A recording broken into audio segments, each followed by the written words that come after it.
এখানে গীত সংগীতা পড়লাম আমরা 36 অধ্যায়, তার এক পদ বলছে, দুষ্টের হৃদয়ের মধ্যে অধর্ম কাহার কাছে কথা বলে। অধর্ম,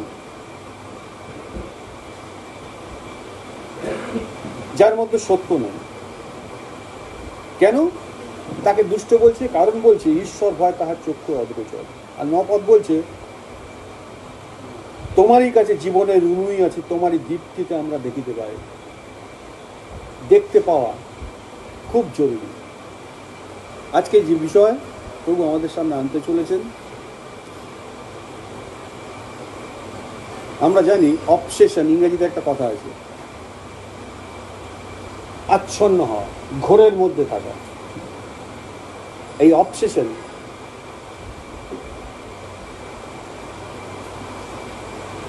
তার চিহ্ন কি এবং কি কারণে মানুষ অবসেসড হয়? দেখো, আচ্ছন্ন একটা করুণ এবং দুঃখজনক বিষয়। যারা অবসেসড তাদের অবস্থা খুবই অস্বাভাবিক। আমরা কয়েকটা এক্সাম্পল যদি আমরা দেখি তাহলে এটা ধরতে পারবো। কিছু খ্রিস্টান তাদের কথাবার্তায় অবসেসড হয়ে পড়েছে। একদিকে তারা কিছু বলে, কিন্তু তারা বিশ্বাস করে যে তারা এটা কখনোই বলেনি। অন্যদিকে তারা কিছু না বলেও বিশ্বাস করে যে তারা এটা বলেছে। অন্যেরা হয়তো কিছু বলেনি, তবুও তারা মনে করে যে অন্যরা কিছু বলেছে এবং তারা নিশ্চিত যে এইরকম কিছু বলা হয়েছে। এই ধরনের খ্রিশ্চানেরা, আমি জগতের লোকদের বিষয় আসছি না, আমি মণ্ডলী আভ্যন্তরীণ বিষয় বলছি, এই ধরনের খ্রিশ্চানরা কেবল মিথ্যাই বলে না, তারা আচ্ছন্ন, তারা অবসেসড, তারা একটা ঘোরের মধ্যে আছে। দেখো, মিথ্যে কথা বলা মানে সচেতন থাকা সত্ত্বেও মিথ্যে কথা বলা। আমি জানি এটা মিথ্যে, আমি জেনে বলছি। আর অবসেসড হওয়া বা আচ্ছন্ন হওয়া হলো সচেতন না হয়ে মিথ্যে কথা বলা। আমি যে মিথ্যে বলছি আমি সেটা টেরই পাচ্ছি না। মিথ্যে বলা মানে মিথ্যে কথা বলা এবং তারপর বুঝতে পারা যে যেটা বলেছি সেটা ভুল। আর অবসেসড হওয়া হলো মিথ্যা কিছু বলা এবং তারপর মনে করা যে সেটা ঠিক। দুটোর মধ্যে তফাৎ হয়ে যাচ্ছে। কিছু খ্রিশ্চানকে আমরা দেখি যে তারা এতটাই অবসেস বা আচ্ছন্ন যে তারা সত্যের জন্য মিথ্যে, ন্যায়ের জন্য ভুল এবং সত্যের জন্য মানে ফ্যাক্টের জন্য ভ্রান্তিকে বা ফলসুটকে তারা গ্রহণ করে নেয়। শুরুতে এই খ্রিশ্চানরা অন্যদের ডিসিভ করার জন্য বা প্রতারিত করার জন্য মিথ্যে বলে, কিন্তু শেষ পর্যন্ত তারা নিজেরাই নিজেদের সঙ্গে প্রতারণা করে। যখন কেউ একজন মিথ্যে বলে তখন কি ঘটে? প্রথমে সে একজন ভাই বা বোনকে, তারপরে 5 জনকে বা তারপরে 10 জনকে সে বোকা বানাতে পারে বা ধোঁকা দিতে পারে। কিন্তু শেষ পর্যন্ত তবুও তাকে একটা চরম মূল্য দিতে হয়, কারণ এই অন্ধকার তাকে অবসেশনের দিকে নিয়ে চলে যাবে, তাকে অবসেসড করে দেবে। দেখো, যে মিথ্যে বলতে অভ্যস্ত হয়ে পড়ে সে এত বেশি মিথ্যে বলে যে সে নিশ্চিত হয় যে সে সত্য বলছে। সে ভাবে আমি সত্যিই বললাম, আসলে সে অবসেস, সে আচ্ছন্ন হয়ে পড়ে। শুরুতেই যখন শুরু হয় না এই বিষয়টা, তখন শুরুতেই এই মিথ্যে অন্যকে ধোঁকা দেয়, কিন্তু শেষ পর্যন্ত এই ঘটনাটা একজনকে অবসেশনে নিয়ে চলে যায়। একজন ব্যক্তির পক্ষে অন্যকে বলা যে অমুক জিনিস ঘটেছে এবং এটা কতটা রিয়েল, কতটা বাস্তব ছিল, আমরা শুনি কারো কারো কাছ থেকে। তারা এরকমভাবে বলে যখন আসলে কিছুই ঘটেনি, তখন কিন্তু এটা মিথ্যে বলা হয়। কিন্তু কিছুদিন পর ওই একই ব্যক্তিকে আরেকজনকে একই কথা বলতে পারে এবং তার দ্বারা 2 জন মানুষ ডিসিভ বা প্রতারিত হতে পারে। কিন্তু সে গিয়ে এরপরে আরো 2 জনকে এই একই কথা বিস্তারিতভাবে বলতে পারে, ডিটেইলিংয়ে। এবং তখন আবার দুজন প্রতারিত হয়। তিনি যখন, এই ব্যক্তি যখন প্রথম মিথ্যা কথাটা বলেছিল, সে যখন শুরু করেছিল, তখন সে কিছুটা আনইজি ফিল করেছিল, কারণ সে খ্রিস্টান। সে বানিয়ে একটা কথা বলে, সে কিছুটা আনইজি বা অস্বস্তি ফিল করেছিল, কারণ সে হয়তো বুঝতে পেরেছিল যে একজন খ্রিস্টানের পক্ষে এই ধরনের কিছু বলাটা উচিত হচ্ছে না, ঠিক হচ্ছে না, ভেতরে একটা কিছু হচ্ছে তার। কিন্তু সময়ের সাথে সাথে তার অনুভূতি, এই যে ফিলিংসটা, সে আস্তে আস্তে হারাতে শুরু করে। লেখা আছে হৃদয় কঠিন হয়ে পড়ে।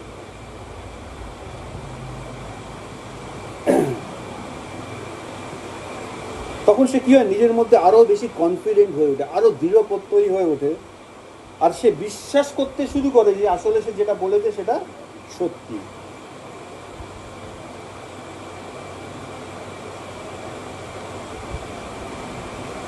সে যেটা বলেছে সে সত্যি, সেটা বিশ্বাস করতে শুরু করে।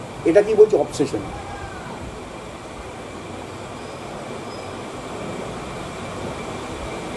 দেখো, অবসেসড হওয়া, অন্যকে প্রতারণা করার জন্য এমন কিছু তৈরি করা, একটা জাল বোনা, যার মধ্যে অবশেষে যে জালটা বুনছে সে নিজেই সেটাকে বিশ্বাস করতে শুরু করে। কিছু খ্রিস্টান টেস্টিমনি বা সাক্ষ্য দেওয়ার বিষয়টা নিয়ে অবসেসড। কোনো এক ভাই, সে অন্যদের কাছ থেকে প্রার্থনার উত্তর, বিভিন্ন কাজের জন্য তার জীবনে ঈশ্বরের আশীর্বাদ এবং নানা সমস্যায় প্রভু তাকে কিভাবে মুক্ত করেছেন, এই বিষয়ে অনেকের সাক্ষ্য শুনছিল কোনো এক ভাই। আর এই সাক্ষ্যগুলো শুনতে শুনতে তার মধ্যে এক ধরনের কল্পনাকে তৈরি হচ্ছিল, তার ভেতরে একটা কল্পনা আলোড়িত হচ্ছিল। আর সেই ভাই ভাবতে শুরু করেছিল যে তার প্রার্থনারও উত্তর দেওয়া হয়েছে। তিনি বিশ্বাস করতেন যে ঈশ্বর বা ঈশ্বরের আশীর্বাদ তার কাজের মধ্যে রয়েছে, এবং তিনি বিভিন্ন সমস্যার মধ্যে ঈশ্বরের এই মুক্তির এক্সপিরিয়েন্সটা সে গেইন করেছে, সে লাভ করেছে।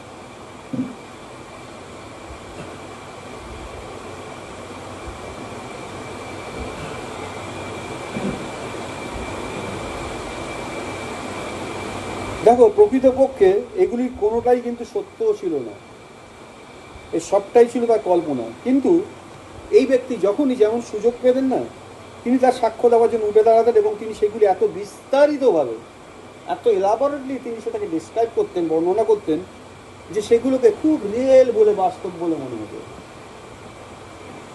তার মুখে সাধারণ কিছু একটা অসাধারণ ঘটনা হয়ে উঠত, আর এতটাই চমৎকার কিছু হয়ে উঠত যেটা খুব সিম্পল না, বোঝাই যায় যে অদ্ভুত ব্যাপার, অলৌকিক ব্যাপার। বারবার এভাবে সাক্ষ্য দেওয়ার পর তিনি যা বললেন না, সেটা আস্তে আস্তে তিনি নিজেই বিশ্বাস করতে লাগলেন। একটা পর্যায়ে এসে তিনি আর বলতে পারতেন না সে ব্যক্তি কোনটা আসল আর কোনটা বানানো। সে নিজেই ডিসিভড হয়ে গেছে, কোনটা আসল কোনটা ফেব্রিকেটেড, কৃত্রিম। একজন মানুষ যখন, এটাকে বলছে আত্মপ্রবঞ্চনা, এই আত্মপ্রবঞ্চনার এত গভীরে চলে যায়, তখন সে নিজেকে বিশ্বাস করতে শুরু করে যে সব কিছুই সত্য। That is obsession. এটাই হচ্ছে অবসেশন। কিছু খ্রিস্টান অসুস্থতায় অবসেসড। তাদের কোনো অসুস্থতা নেই, কিন্তু তারা মনে করে যে তাদের এই হয়েছে বা ওই হয়েছে, এই ধরনের কোনো না কিছু একটা অসুখ করেছে। এমন অনেক অসুখ না আসে সেলফ লাভ থেকে, আত্মপ্রেম থেকে, এমন অনেক অসুখ আসে। তারা প্রকৃতপক্ষে অসুস্থ নয়, এবং তাদের অসুস্থতাগুলো যদি তুমি মেডিকেল মানে ডাক্তারদের দিয়ে তুমি টেস্ট করাও, পরীক্ষা করাও, তারা এদের কোনো অসুখ খুঁজে পাবে না। কিন্তু এরা নিজেদেরকে এতটাই বেশি ভালোবাসে যে তারা সবসময় মনে করে এটা ঠিক, বেশ শেষে অসুস্থ। যদি তাদের সামান্য একটু অস্বস্তি হয়, তারা ভয় পায় যে এটা অমুক অসুখ বা তমুক অসুখ হয়েছে। একটু হাঁটতে, একটু জোরে হাঁটাহাঁটি করলে একটু দপদপ করছে, এই রে আমার হার্টের একটা সমস্যা হয়েছে। একটু কাশি হলো, কাশিটা তো ভালো লাগছে না, এটা তো টিবির লক্ষণ মনে হচ্ছে।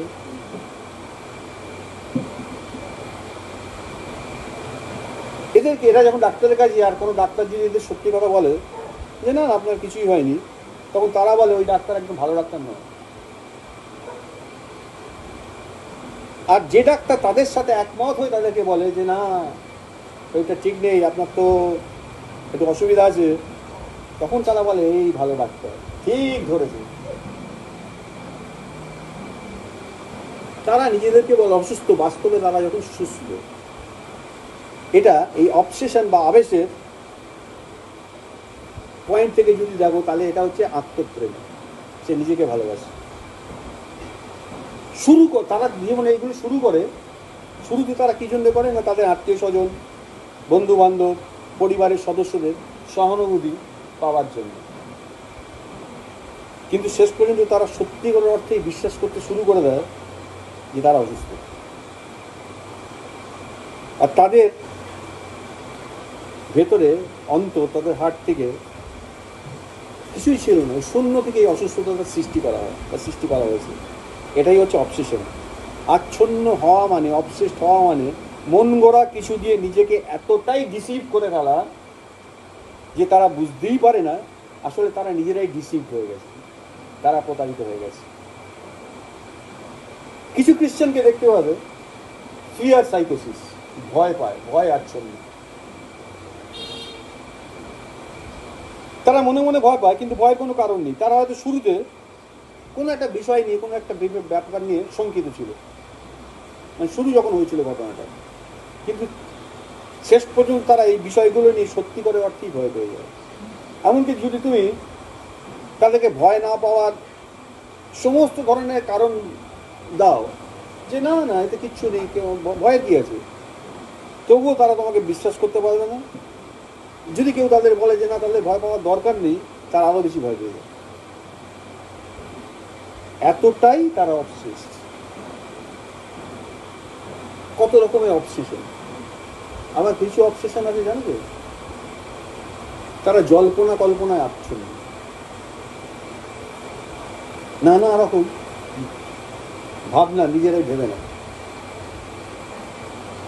যখন প্রপার আলো, আজকে বাইবেলে আমরা যেটা পড়লাম, প্রকৃত আলো তার যখন অভাব ঘটে না, এই আলোর অভাবে তারা অনেক সময় জল্পনা কল্পনাকে সত্য হিসাবে ধরে নেয়।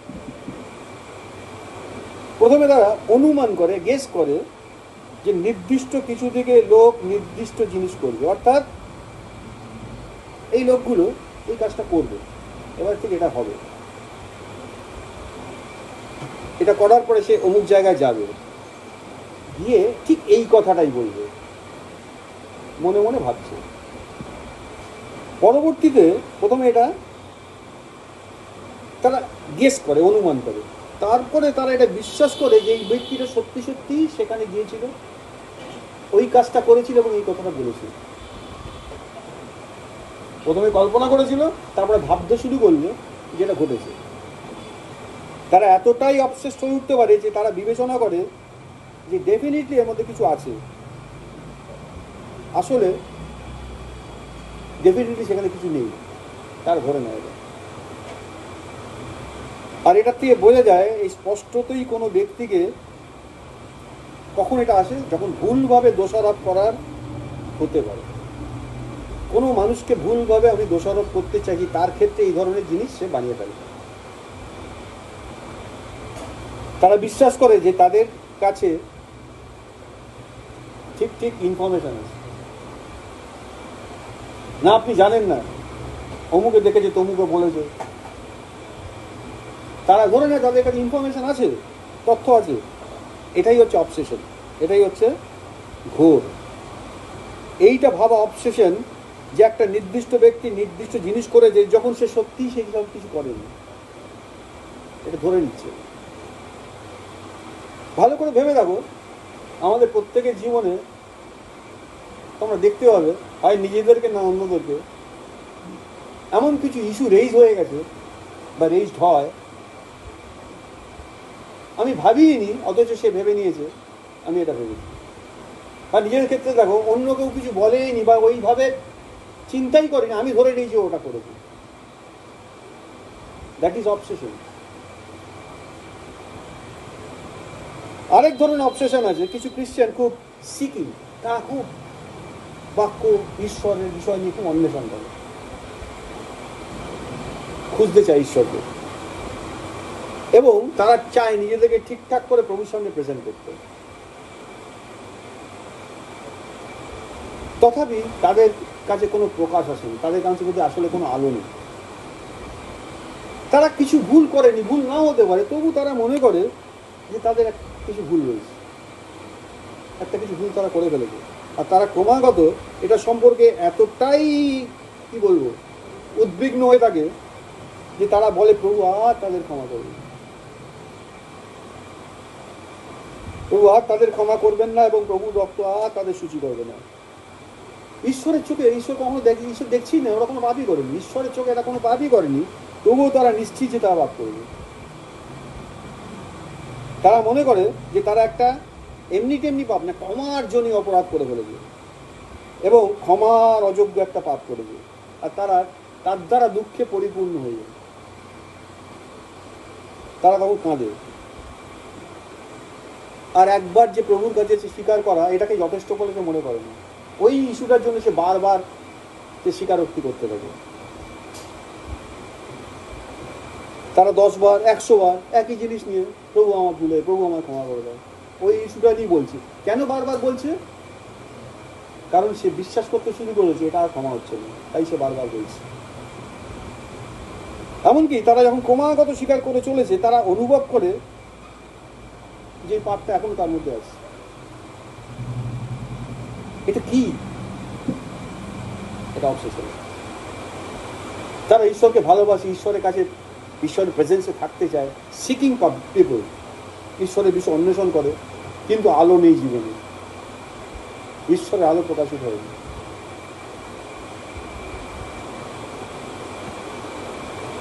দেখো, কেউ খারাপ জিনিসের থেকে আরো বেশি কিছুতে অবসেসড হতে পারে,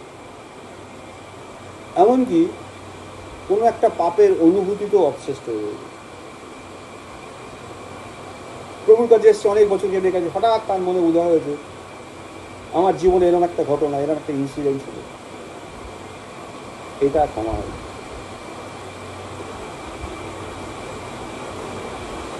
একজন সিকিং খ্রিশ্চান, তার মধ্যে যদি আলো না জ্যোতি না থাকে, তাহলে সে যা করেনি তার দ্বারাও নিজেকে দোষী সাব্যস্ত করবে। এটাই হচ্ছে অবসেশন। এই অবসেসড হওয়া হলো বিশ্বাস করা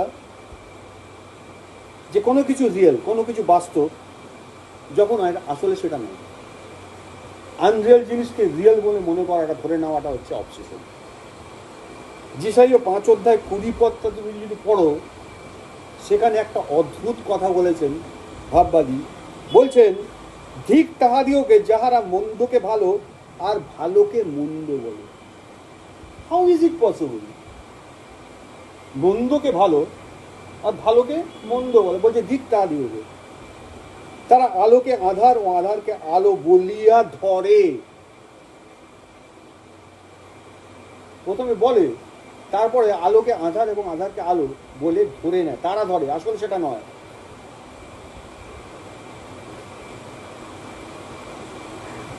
মিষ্টকে তিক্ত আর তিক্তকে মিষ্টি মনে করে, পুরোটাই দেখো ধরে, মনে করে।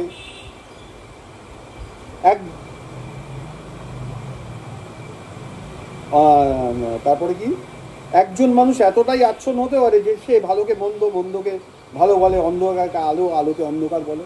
এবং আমরা দেখলাম তিক্ততাকে মাধুর্য এবং মিষ্টতাকে তিক্ততা তৈরি করে ফেলে দেয়। সে ব্যক্তি স্পষ্টতই 100% সে ভুল হতেই পারে, এবং তবুও সে এতটাই কনফিডেন্ট হতে পারে যে তিনি মনে করেন এটাই ঠিক, না না এটা অন্ধকার, না না এটা তেতো, না না এটা ভুল, এতটাই কনফিডেন্ট। আর এই ধরনের ঘটনা না সত্যি সত্যি খুবই দুঃখজনক। একজন খ্রিস্টানের ক্ষেত্রে সবচেয়ে খারাপ যে জিনিসটা করতে পারে তা হলো পাপ করা এবং সেটা সম্পর্কে অজ্ঞ থাকা। আমি টেরই পাইনি আমি পাপ করেছি, এটা সবচেয়ে ডেঞ্জারাস, সবচেয়ে খারাপ। দেখো, পাপ করা হলো আনহোলিনেস বা অপবিত্রতার একটা বিষয়, কিন্তু পাপ সম্বন্ধে অজ্ঞ থাকা অন্ধকারের বিষয়।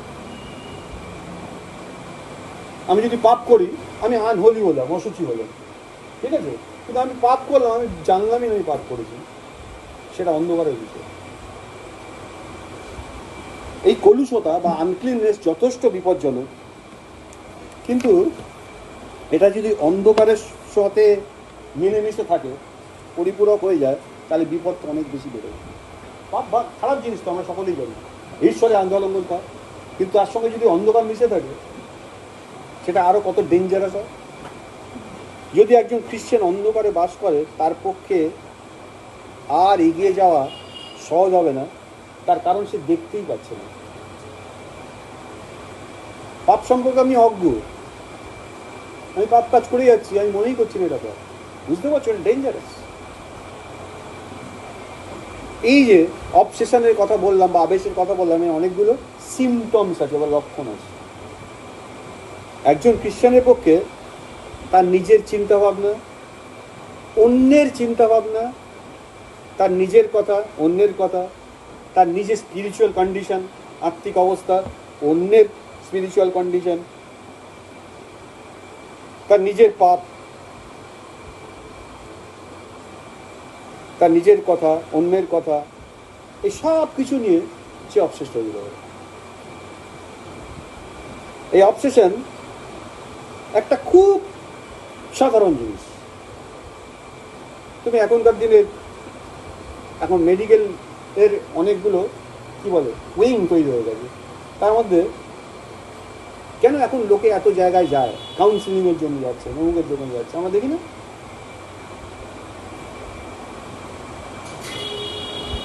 তাই এটা খুব সাধারণ জিনিস বর্তমান সময় আমরা দেখতে পাই, এবং এটা যে কোনো খ্রিস্টানের সাথে ঘটতে পারে। কেউ কেউ এটা ছোট মাত্রায় অবসেস, একটা অল্প মাত্রায় অবসেস, কেউ কেউ মাঝারি মাত্রায়, কেউ কেউ বৃহত্তম মাত্রায় অবসেস। আমি একটা কথা বললাম কারণ আমি বিশ্বাস করি ওটা ঘটে, জাদু ওটা ঘটেনি, আর সেটা চলতে যদি এমন একটা জায়গায় যায়, আমি সবসময় এই জগতে বিলং করি। তাই এই বিষয়ে আমাদের অবশ্যই নজর দিতে হবে। আচ্ছা, কি কারণে এই অবসেশনটা হয়? দেখো, প্রথম হচ্ছে নাম্বার ওয়ান, তুমি যদি আলোর থেকে অন্ধকারকে বেশি ভালোবাসো, অন্ধকারের প্রতি প্রেম যদি থাকে, তাহলে ঘটনা ঘটবেই ঘটবে। অবসেশনের একটা বড় কারণ হলো লোকেরা অন্ধকার পছন্দ করে এবং আলোকে তারা ভালোবাসে না। যখন একজন মানুষ আলো পছন্দ করে না কিন্তু অন্ধকারকে পছন্দ করে, তখন অ্যাকচুয়ালি তার হার্টে, তার হৃদয় কি থাকে? পরিষ্কার করে পক্ষপাত থাকে। আমি বাছাবাছি করছি, এবং তার পক্ষে খুব সহজেই অবসেস হওয়া সম্ভব, আচ্ছন্ন হয়ে পড়া সম্ভব। যখন আমার মধ্যে পক্ষপাত থাকবে না, আমি ইজিলি অবসেস হয়ে যাব। ভালো করে ভেবে দেখো যে কথাগুলো বলছি। দেখো, একজন মানুষ প্রথমে, আমি যদি অবসেস না হই সেক্ষেত্রে কী হতে পারে? সে ভাবে প্রথম তো অনেক অসুবিধা, অনেক ঝামেলা। বাবা, আমি একটা সত্য জানছি, একটা সত্য আমার সামনে প্রকাশিত, কিছু একটা জিনিস আমার সামনে প্রকাশ করলো, আমি ভাবলাম বাবা এইভাবে এটা করতে গেলে তো বেশ ঝামেলা, অনেকগুলো অসুবিধা হবে, তার থেকে থাক, এটা এখন থাক। তাহলে তারা এইসব কারণে এই আলোটাকে এড়াবার চেষ্টা করতে পারে, এই বলে যে না না ওটা ঠিক আছে বলে কথাটা মনে পড়ে, সকলই বিধেয়, কিন্তু সকলই যে হিতজনক তা নয়। এইবার আমি যদি এটাকে ইগনোর করি, এই বিষয়টা সকলই বিধেয় কিন্তু সকলই হিতজনক তাহা নয়, ও সেটাকে মানে ডিজার্ন করছেন কি করে পৌল? হ্যাঁ, এটা তো ঠিক আছে, এটা কোনো অসুবিধা নেই, কিন্তু এটা যদি আমি যদি এর মধ্যে ইনভলভ হই, এটা ভালো হবে না। পৌল বুঝতে পারছি। তাহলে এই ধরনের ঝামেলা এড়াবার জন্য অনেকে কী করে, শুরু দিকে এগুলোকে অমিট করতে শুরু করে, আর অমিট করতে করতে এইগুলো যখন এড়াতে থাকে না, একটা সময় সে অবসেসড হয়ে যায়। শেষ পর্যন্ত সে বিশ্বাস করতে শুরু করে দেয় যে সে যেটা সিদ্ধান্ত নিচ্ছে সেটাই ঠিক, এটাই ঠিক। না না, তুমি জানো না, আমি বহুদিন ধরে দেখছি, আমি বহুদিন ধরে চিনি, আমি বহুদিন ধরে ঘটছে, তুমি জানো না। আমার পরস্পরকে বলি না, বলি তো, স্বামী স্ত্রীকে, স্ত্রী স্বামীকে, ছেলে মেয়েকে, ছেলে বাবাকে, মেয়ে মাকে বলে না তুমি ওর সঙ্গে এরকম, ও তোকে ফোন করছি, তুই ফোন করছিস, না না তুমি ওকে চেনো না, খুব বাজে, ও নানা রকম আমাদের সম্বন্ধে কথা বলে বেড়ায়, তাই আমি ওকে অ্যাভয়েড করছি।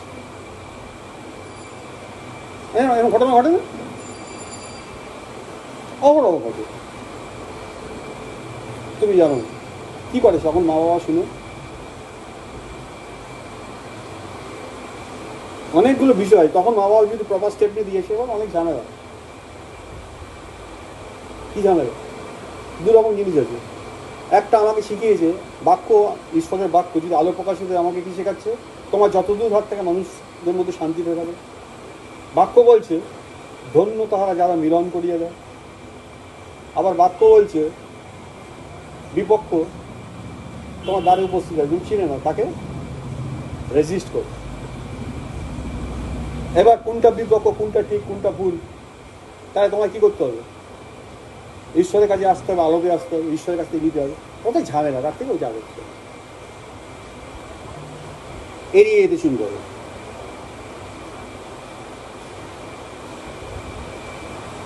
আর যখন এড়িয়ে যেতে শুরু করে, শেষ পর্যন্ত সে বিশ্বাস করতে শুরু করে দেয় যে তারা আসলে আলোর মধ্যেই আছে,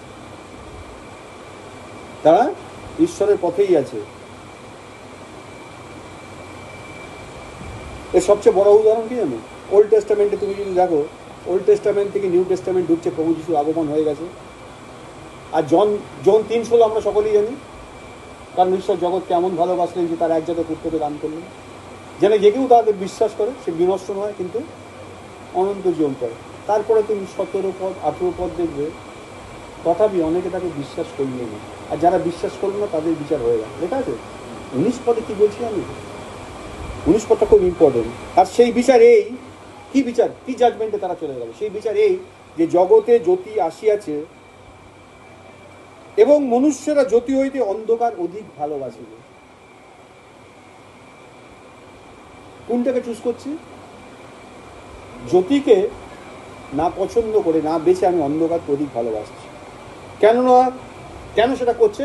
কেননা তাহাদের কর্ম সকল মন্দ, যে কাজগুলো মন্দ।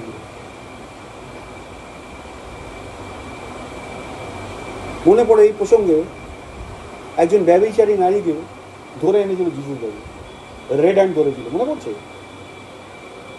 আর পরীক্ষামূলকভাবে যিশুকে প্রশ্ন করেছিল, রব্বি, গুরু, মসির ব্যবস্থায় লেখা আছে এই ধরনের মহিলাকে প্রকাশ্যে পাথর মেরে মেরে ফেলা হয়। যিশু কোনো উত্তর দিচ্ছেন, লেখা আছে যিশু মাটিতে বসে আঁকি বমি করছে। অনেকক্ষণ বাদে যিশু বললেন, যেটা লেখা আছে সেটাই করো, কিন্তু প্রথম পাথরটা সেই মেরেছে জীবনে কোনোদিনই পাপটা করেনি। তারপর যিশু আবার নিজে আঁকি করছিলেন, লেখা আছে আর তারা প্রত্যেকে তাদের সংবেদ দ্বারা দোষীকৃত হবে ওই স্থান ত্যাগ করে চলে গেছিল। এটা এই প্রসঙ্গে বললাম, ওরা কি বিশ্বাস করতো? পাথর মারতে এসেছিল না, জাজমেন্ট দিতে এসেছিল, তাই তো? কাকে জাজমেন্ট দিতে এসেছিল? যে একটা ভুল করেছে, তাই না? যে জাজমেন্ট দিচ্ছে, ঈশ্বরের বাক্য কি বলে? বিচার করো না যেন বিচারিত না হও, বলে। আমি খ্রিস্টানদের কথা বলছি, আমরা জাজমেন্ট দেব।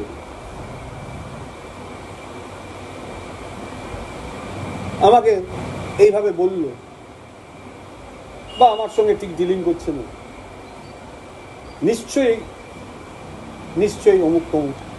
কি ভাবছে? ভাবছে তো। যখন ভাবছে, দিনের পর দিন ভাবতে ভাবতে সে একসময় বিশ্বাস করতে শুরু করছে এটা ঠিক। উল্টো দিকের ব্যক্তি, এটা যাকে নিয়ে ভাবছে, মেবি সে হয়তো এটা ভেবেছে, মেবি সে হয়তো এটা করেছে, বা সেটা করেইনি, কিন্তু এই অভ্যাসে চলতে চলতে একসময় সে হ্যাবিচুয়েটেড হয়ে যায়, সে অবসেসড হয়ে যায়। আমরা যখন ঈশ্বরের কাছে আসি, ঈশ্বরের বিয়েতে আসি, প্রথম কথা বাক্য আমাকে কি বলছে, শিখিয়ে দিয়েছে, তোমরা মণ্ডলীদের সমস্ত পরিত্যাগ করো না, ত্যাগ করো না। কারণ মণ্ডলী হচ্ছে তোমার দেহ, তাই তো? না, মণ্ডলী খ্রিস্টের দেহ। তুমি যদি সেই দেহের অঙ্গ হও, তাহলে তোমার পূর্ণ অধিকার তো, তুমি তো দেহের সঙ্গেই থাকবে, তাই না? এবার তুমি কি করে অমুক অঙ্গটা বা অমুক ব্যক্তি আমাকে ঠিক পছন্দ করে না, হতেই পারে। এক হচ্ছে তোমার আচরণের জন্য তোমার পছন্দ করে না, এক হচ্ছে সে দুষ্ট বলে তোমার পছন্দ করে না, নানান রিজন। যাই হোক না কেন, তুমি কে? খ্রিস্টের দেহের অংশ। তুমি মন্ডলীতে আসছো কেন? তুমি প্রভুকে ভালোবাসো বলে, আর প্রভুর দেহকে ভালোবাসো। প্রভুকে যখন জিজ্ঞেস করেছিল শ্রেষ্ঠ আজ্ঞা কোনটি, যিশু কি বলেছিলেন? তুমি তোমার সর্বস্ব দিয়ে তোমার ঈশ্বর প্রভুকে প্রেম করবে সর্বস্ব দিয়ে। আর দ্বিতীয়টি বলে প্রভু বলছেন এটির মতোই সেম প্যারালাল শক্তিশালী, তুমি তোমার প্রতিবেশীকে নিজের মতো ভালোবাসো। বলছো ও আমাকে ঘৃণা করছে, ও আমাকে হিংসা করছে, তাই আমি মুখ ফিরিয়ে দিচ্ছি। বাক্য কি বলছে? বাক্যের কথা বলছে তো, আমি তোমাকে পছন্দ করছি না, মেবি তোমার কাজগুলো খারাপ হয়ে গেছে, তোমার ব্যবহার ভালো নেই, তাই আমি তোমার পছন্দ করছি না। অথবা আমি অকারণে তোমাকে পছন্দ করছি না, কারণ আমার সঙ্গে তোমার মিলছে না, নানান কারণ হতে পারে, কিন্তু আমি তোমাকে পছন্দ করছি না, তাই তুমি মুখ ফিরিয়ে নিচ্ছ। বাক্য কি বলছো? তুমি ঈশ্বরকে ভালোবাসো, অন্যদেরকে ভালোবাসো। তাহলে এই ব্যক্তি ভুল করছে বলে তোমার কি রাইট জন্মে যাচ্ছে ভুল করে? কোন দৃষ্টিভঙ্গিতে দেখছি? কার সঙ্গে ফাইট করছি? যাদের মনে ঘটনাগুলো ঘটছে তারা প্রত্যেকে অবসেসড, আচ্ছন্ন। এটা ভয়ঙ্কর জিনিস, এটা ভয়ঙ্কর জিনিস। ঈশ্বর দেখাচ্ছেন, আমি খ্রিস্টানদের কথা বলছি।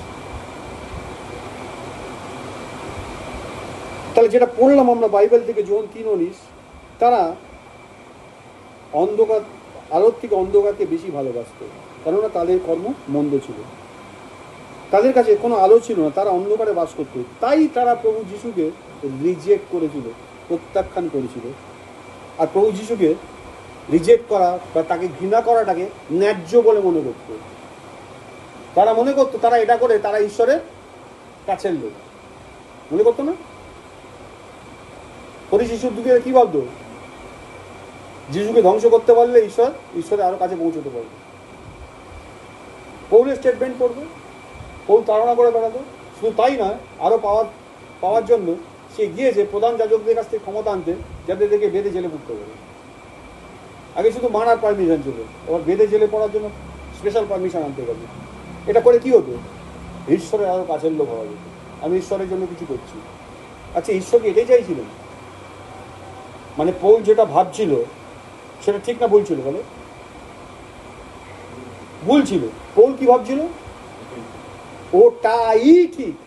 কেন ভাবছিল? আলো ছিল না। দামাস্কাসের পথে যখন সেই আলোটা প্রকাশিত হলো, কি ঘটনা ঘটলো আমরা জানি। সেই পৌল এই নামের জন্য, এই ব্যক্তির জন্য নিজের জীবনটাকে অক্লেশে দিয়ে দিল। বোঝা যাচ্ছে? আলো থাকলে আর আলো না থাকলে কি হয়? যখন আলো থাকে না, অন্ধকার থাকে, তখন ভুলটাকে ঠিক বলে মনে হয় এবং সেটাকেই ধরে মানুষ এগিয়ে যাবে। কিন্তু বাস্তবে আমরা কি দেখছি? সেটা আদৌ সত্য নয়।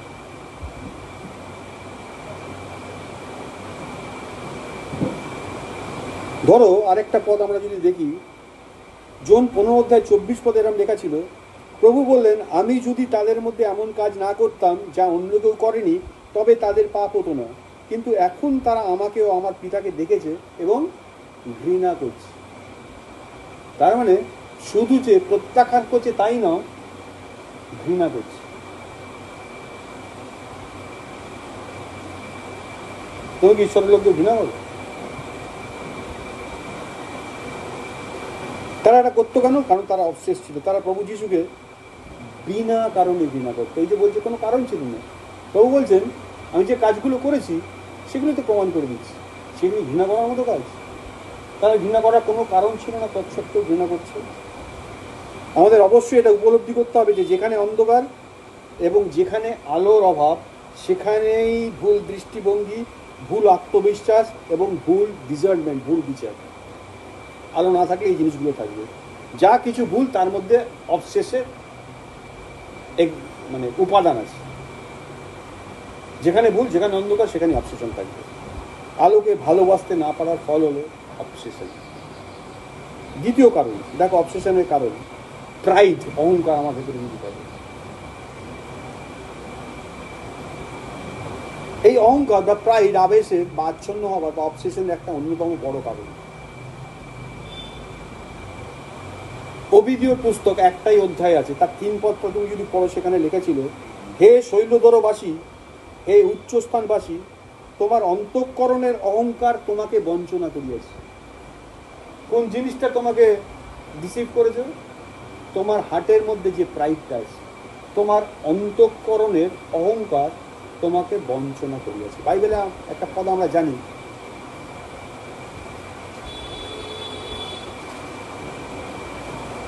ভ্রান্তির কার্য সকল কে বুঝিত।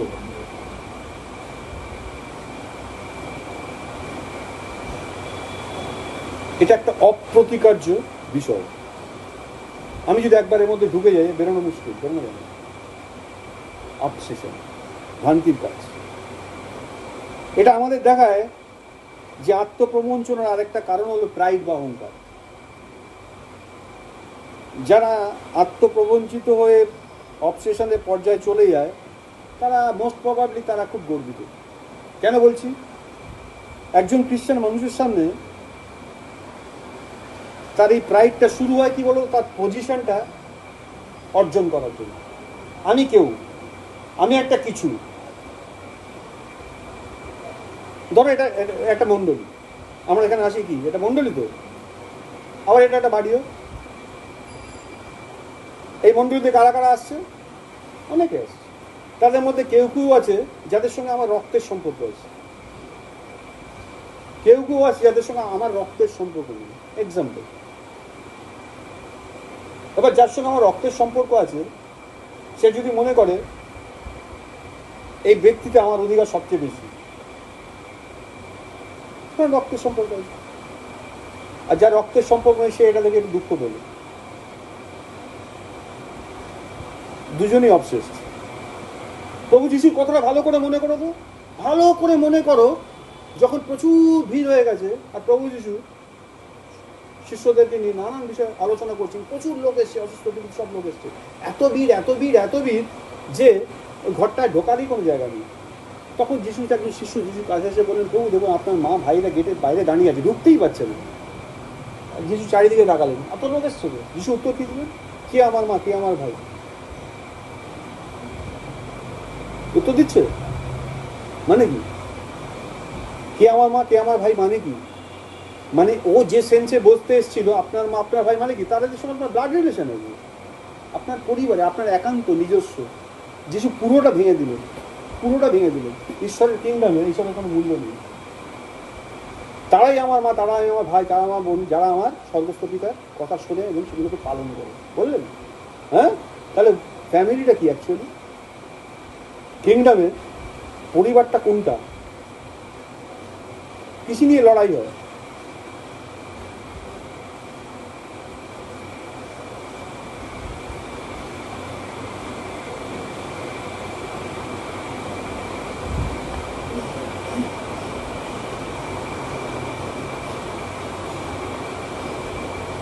একজন খ্রিস্টান মানুষের সামনে সে যখন তার পজিশনটা ধরে রাখার জন্য এই প্রাইড বা অহংকারের বিষয়টা নিয়ে শুরু করে, তারপর অন্যদেরকে সে প্রতারণা করছে, একটা ভান করে, যা আসল নয় সে সেটা দেখাতে চেষ্টা করে। আর তারপর থেকে এই ডিসেপশনটা শুরু হয়। সে ধীরে ধীরে ফাইনালি নিজেকে প্রতারণা করতে শুরু করে এবং শেষ পর্যন্ত সে অবসেসড হয়ে পড়ে। একবার একজন খ্রিস্টান যদি প্রাইড হয়ে যায়, গর্বিত হয়ে যায় না, প্রাউড ফিল করতে শুরু করে, তাহলে তার পক্ষে এটা কল্পনা করা বা এটা ধরে নেওয়া সহজ যে তার কিছু আছে, তার কিছু আছে। এবং ধীরে ধীরে সে এই কল্পনাটাকে বাস্তব বলে মনে করতে শুরু করে। Yes, I have something. বাস্তব বলে মনে করতে হবে, হ্যাঁ সত্যি তো আমার কিছু আছে, যার ফলাফল অবসেশন। বাইবেলে যে মণ্ডলীগুলোকে প্রকাশের পক্ষে আমরা দেখি যিশু কথা বলছেন, তার মধ্যে যিশু একটা মণ্ডলীকে কি বলছেন, তুমি মনে করো যে তোমার এই আছে, তোমার ওই আছে, তোমার সেই আছে, ওই আছে, মনে করছো, কিন্তু তুমি জানো না যে তুমি দুর্ভাগ্য, তুমি অন্ধ, তুমি উলঙ্গ, তুমি কৃপা পাচ্ছ। আলোতে কি দেখা যাচ্ছে? He is a big zero. হ্যাঁ, অন্ধকারে ও কি মনে করছে? ও সব কিছু আছে, অবসেশন। যিশু বললেন এক কাজ করো, আমার কাছ থেকে তুমি এই এই জিনিসগুলো ক্রয় করো, ক্রয়। আমরা আজ করছি যে কথা, তাহলে অহংকার সহজেই আবেশের দিকে নিয়ে যেতে পারে। এই প্রাইডটা যদি থাকে না, আমার আছে এগুলো, আমি বুঝি, কোথায় নিয়ে চলে যাবে? অবসেশন নিয়ে চলে যাবে। ঈশ্বরের লোকেরা বলছেন, বলছেন এখনো যেভাবে বুঝতে হয় আমি সেভাবে বুঝিনি। বলছে হ্যাঁ, তুমি আমি কে, আমার সব বুঝি। এই জন্য আমাদের নম্র হতে শিখতে হবে।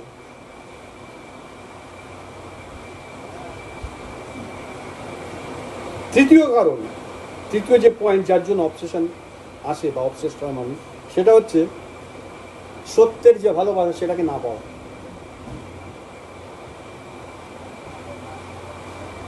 তুমি যদি দ্বিতীয় থিসলনিকীয় 2:10-11 পড়ো, সেখানে আমাদের বলে যে ঈশ্বর তাদের কাছে ভ্রান্তির কার্য বা ভ্রান্তির আত্মাকে প্রেরণ করবেন যারা সত্যের ভালোবাসাকে অ্যাকসেপ্ট করেনি। যারা সত্যের ভালোবাসাকে গ্রহণ করেনি তাদের কাছে ভ্রান্তির কার্য সকলকে ঈশ্বর পাঠাবেন, যাতে তারা মিথ্যেকে বিশ্বাস করতে পারে। কি ভয়ঙ্কর কথা! যে সত্যের ভালোবাসাকে গ্রহণ করেনি তাদের কাছে ভ্রান্তির কাজ পাঠাবেন যেন তারা মিথ্যেকে বিশ্বাস করতে পারে। প্রত্যেকে আজ বিশ্বাস করবেন ছেলেখারা, এটা একটা ভয়ানক পরিণতি। দেখো, একজন মানুষ যখন মিথ্যায় বিশ্বাস করে না, তখন তার ফলাফল বা তার রেজাল্ট কি হয়? অবসেশন। মিথ্যায় বিশ্বাস করা মানে এটা বিশ্বাস করা যে সেখানে কিছু আছে, আসলে যেখানে কিছুই নেই। মানুষ যখন সত্যের ভালোবাসা পায় না তখন নিশ্চয়ই সে মিথ্যায় বিশ্বাস করবে, এবং যখন সে মিথ্যায় বিশ্বাস করে তখন সে অবসেসড হয়। হিতোপদেশ 22:23 কি বলছে? সত্য ক্রয় করো, বিক্রয় করিও না। সত্যকে কি করতে বলছে? কোনো কিছুর বদলে সত্যকে এক্সচেঞ্জ করো না, বরঞ্চ সত্যকে নাও। কিভাবে নেবে? কিনতে হবে। কিনলে কি দেওয়া? মূল্য দিতে হবে। এছাড়াও আরো কিছু জিনিসকে ক্রয় করতে বলেছে, প্রজ্ঞা, শাসন ও সুবিবেচন। এগুলোকে মূল্য দিয়ে কিনতে হয়। সত্য এমন কিছু যা আমাদের কিনতে হবে, এমন কিছু যাতে মূল্যের প্রয়োজন আছে। আমরা তখনই আশীর্বাদ পাবো যদি আমাদের হৃদয় যে কোনো মূল্যে কেবল ঈশ্বরেরই সত্যকে ভালোবাসতে এবং তাকে গ্রহণ করতে প্রস্তুত হবে, যে কোনো মূল্যে। কিন্তু সত্যের ভালোবাসা পাওয়ার জন্য মানুষের প্রায়ই হৃদয়টা সেভাবে থাকে না। সত্যের ভালোবাসা গ্রহণ করার জন্য বা পাওয়ার জন্য তাদের হৃদয় থাকে না, বরং তারা সত্যকে বিকৃত করে, মিক্সড আপ করে, এবং সত্যকে তারা বাতিল করে দেয়। তারা আশা করে যে এটা বা ওটা ঠিক সত্য নয়। ফাইনালি ওরা বিশ্বাস করে যে ওটা বা এটা সত্য নয়। তাহলে প্রথমে কি করে? প্রথমে তারা আশা করে, তারপরে বিশ্বাস করে। তারা সত্যকে অসত্য ও অসত্যকে সত্যে পরিণত করে, এবং এবারে তাদের প্রচন্ড আস্থাশীল হয়। তারা এতটাই অবসেসড হয়ে পড়েছে। দেখো, আমাদের বুঝতে হবে যে একজন মানুষ যদি একবার সত্যের ভালোবাসা না পায়, তবে তার পক্ষে সত্যকে দেখা খুব কঠিন, খুব কঠিন। একটা এক্সাম্পল, ঈশ্বরের লোকের কাছে একটা লেখা পড়েছিলাম, একটা সেমিনারিতে ঈশ্বরের বিষয় টিচিং হচ্ছে। সেখানে এক ভাই যিনি টিচিং দিচ্ছিলেন, তিনি যে থিওলজি প্রফেসরের কাছে গিয়ে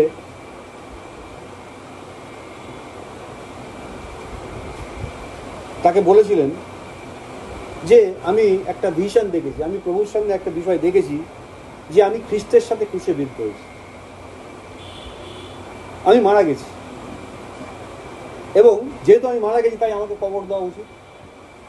ভিশন এসে দেখেছে, প্রফেসরকে বলছি ভাই তাই যেহেতু আমাকে কবর দেওয়া উচিত, তাহলে আমার বাপ্তিস্ম নেওয়া উচিত, কারণ বাপ্তিস্মের মধ্যে দিয়ে বিপদটা পূর্ণ হয়। আপনি কি বলেন? প্রফেসরকে জিজ্ঞেস করে, থিওলজি প্রফেসরকে জিজ্ঞেস করে আপনি কি বলেন? এবার সেই প্রফেসর বলছে, আমি যখন এই ধরনের সেমিনারিতে ছিলাম, আজকে আমি এই জায়গায় এসেছি, আমিও তো এইভাবে শিখতে এসেছি, আমি যখন তোমার মতো শিক্ষার্থী ছিলাম, সেমিনারিতে যেতাম, তখন আমারও একই রকম এক্সপিরিয়েন্স হয়েছে। আমি সেই সময় প্রায় এই কোর্সে গ্র্যাজুয়েট হওয়ার পর্যায়ে পৌঁছে গেছিলাম, আর আমি দেখেছিলাম আমি মারা গেছি এবং আমাকে কবর দেওয়া হয়েছে, তাই আমার বাপ্তিস্ম নেওয়া উচিত। কিন্তু আমি যদি বাপ্তিস্ম নিতাম ওই অনুযায়ী, তাহলে আমি পরবর্তীকালে যে সম্প্রদায়ের মধ্যে আমি ভুক্ত, সেই সম্প্রদায়ের কাজ করতে পারতাম না। এখন খ্রিস্টানদের অনেকগুলো ডিনোমিনেশন আছে যারা ব্যাপটিজমে বিশ্বাস করেন, জানো তো, তাদের মধ্যে অন্যতম স্যালভেশন আর্মি, অনেক ডিনোমিনেশন আছে যারা বাপ্তিস্মকে বিশ্বাসী করে। তাই সে বলছে, যখন আমি এই ভিশনটা পেয়েছিলাম আমি মনে করেছিলাম বাপ্তিস্ম নেওয়া উচিত, কিন্তু তারপর আমার মনে হলো যদি আমি ব্যাপটিজম নিয়ে নিই, তাহলে আমার ডিনোমিনেশনে পরবর্তীকালে আমি আর কোনো কাজ পাবো না, তাহলে আমাকে রাখবে না।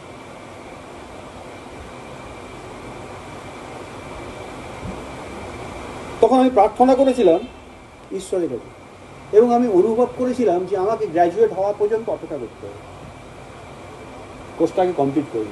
ভালো করে শোনো। এবং তারপর আমি একজন পালক হব, আমি গ্র্যাজুয়েট হওয়া পর্যন্ত অপেক্ষা করি, তারপর একজন পালক হব। ফাইনালি আমি গ্র্যাজুয়েট হয়েছি এবং একজন পালক হয়েছি, এবং তারপর অনেক বছর কেটে গেছে, আমি এখনো বাপ্তিস্ম নিই, সে অধ্যাপক বলছেন, এবং সব কিছু এখনো ঠিকই আছে। আমার তো মনে হয় সব কিছু এখনো ঠিকই আছে। তাই এবার সে ভাইকে বলছে, আমার মনে হয় তুমি তোমার পড়াশোনায় মনোনিবেশ করো, এই যে ভিশনটা দেখেছো ঠিক আছে, কিন্তু তুমি তোমার পড়াশোনায় মনোনিবেশ করো। তুমি যখন গ্র্যাজুয়েট হয়ে যাবে, তারপরে তুমি একজন যাজক হবে, আফটার গ্র্যাজুয়েশন তুমি একটা চাকরি পাবে, তুমি একজন যাজক হবে, এবং সেই সময় এই জাতীয় যে প্রশ্নগুলো তোমার মধ্যে আসছে, এগুলো আর তোমাকে বিরক্ত করবে না। অবসেশন। সত্যকে অমান্য করা এবং শান্তিতে বাস করা যায়, সত্যকে অমান্য করে শান্তিতে থাকা যায়, এমন চিন্তা করাটাই অবসেশন। একজন মানুষ সত্যকে অমান্য করে শান্তিতে থাকবে, এটা ভাবাটাই হচ্ছে অবসেশন। ঈশ্বর লোক বলছেন সৌভাগ্যবশত সেই ভাই ওই অধ্যাপকের কথা শোনেনি, সে ব্যাপটিজম নিয়েছিল। তাই প্রিয় ভাই বোনেরা, যখন আমাদের হৃদয় নির্মল না হয় ওই অধ্যাপকের মতো, তখন আমাদের পক্ষে অবসেস হওয়া সহজ হবে। ঈশ্বর কি বলেছিলেন?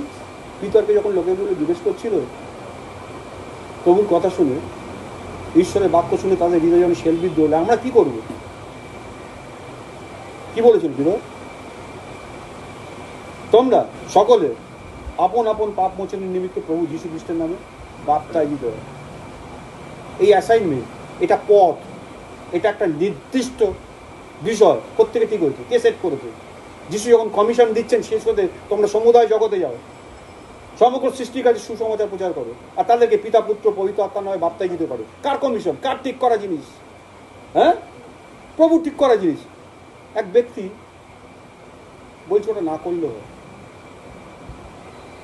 এবং সে এত বছর ধরে শান্তিতে আছে, এবং অন্যকে বলছে একটা সময় তুমিও শান্তিতে থাকতে শিখে যাও। তাই সত্যকে অমান্য করা এবং শান্তিতে বাস করা যায়, এই কথাটা চিন্তা করাই অবশেষ। নাম্বার 4, 4 নম্বর পয়েন্ট, মানুষের কাছ থেকে অ্যাটেনশন পাওয়ার চেষ্টা করে, মানুষের কাছ থেকে প্রেফারেন্স পাওয়ার চেষ্টা করে, ঈশ্বরের কাছ থেকে। দেখো, অবসেশনে আরেকটা অন্যতম কারণ হলো ঈশ্বরের কাছ থেকে যে গৌরব আসে তার অন্বেষণ না পাওয়া। প্রভু যিশু বলেছেন, তুমি যদি যোহন 5:44 পড়ো, সেখানে লেখা ছিল, তোমরা কেমন করে বিশ্বাস করতে পারো যে যখন তোমরা পরস্পরের কাছ থেকে গৌরব প্রাপ্ত হও এবং একমাত্র ঈশ্বরের কাছ থেকে যে গৌরব আসে তার অন্বেষণ করো না।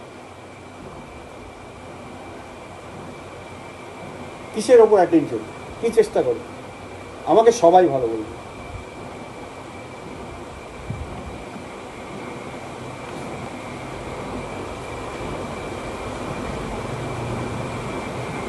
এটা আমাদেরকে দেখায় যে সেই সময় ইসরায়েলীয়রা প্রভু যিশুকে প্রত্যাখ্যান করেছিল এবং অন্য এক ধরনের গৌরবের অন্বেষণ করছিল। কিছু লোক ভাবছিল, আমি যদি এটা করি, যিশুকে তাড়না করি, যিশুর লোকদের পেছনে লাগি, তাহলে যাজকদের থেকে ফেভার পাবো।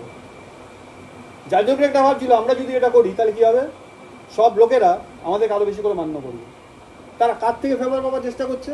মানুষের থেকে। এটা খুব দুঃখজনক।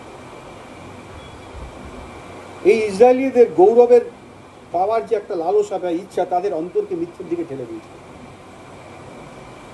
ফলস্বরূপ তারা মিথ্যাকে বিশ্বাস করেছিল, নিজেদের সম্পর্কে তারা উচ্চ চিন্তা ভাবনা করা শুরু করেছিল এবং তারা ফাইনালি অবসেস ছিল। প্রভুর আলোতে যদি আমরা না দেখতে পাই তাহলে এই বিষয়গুলো আমাদের জীবনে থেকে যাবে। এই অবসেশন খুব দুঃখজনক একটা জিনিস। ঈশ্বরের সন্তানদের অবশ্যই অবসেস হওয়া উচিত নয়। যারা অবসেস, যারা আচ্ছন্ন, তারা কোনো জিনিসের আসল প্রকৃতি বা স্বরূপটা দেখতে পায় না। যিশাইয়া 50 অধ্যায়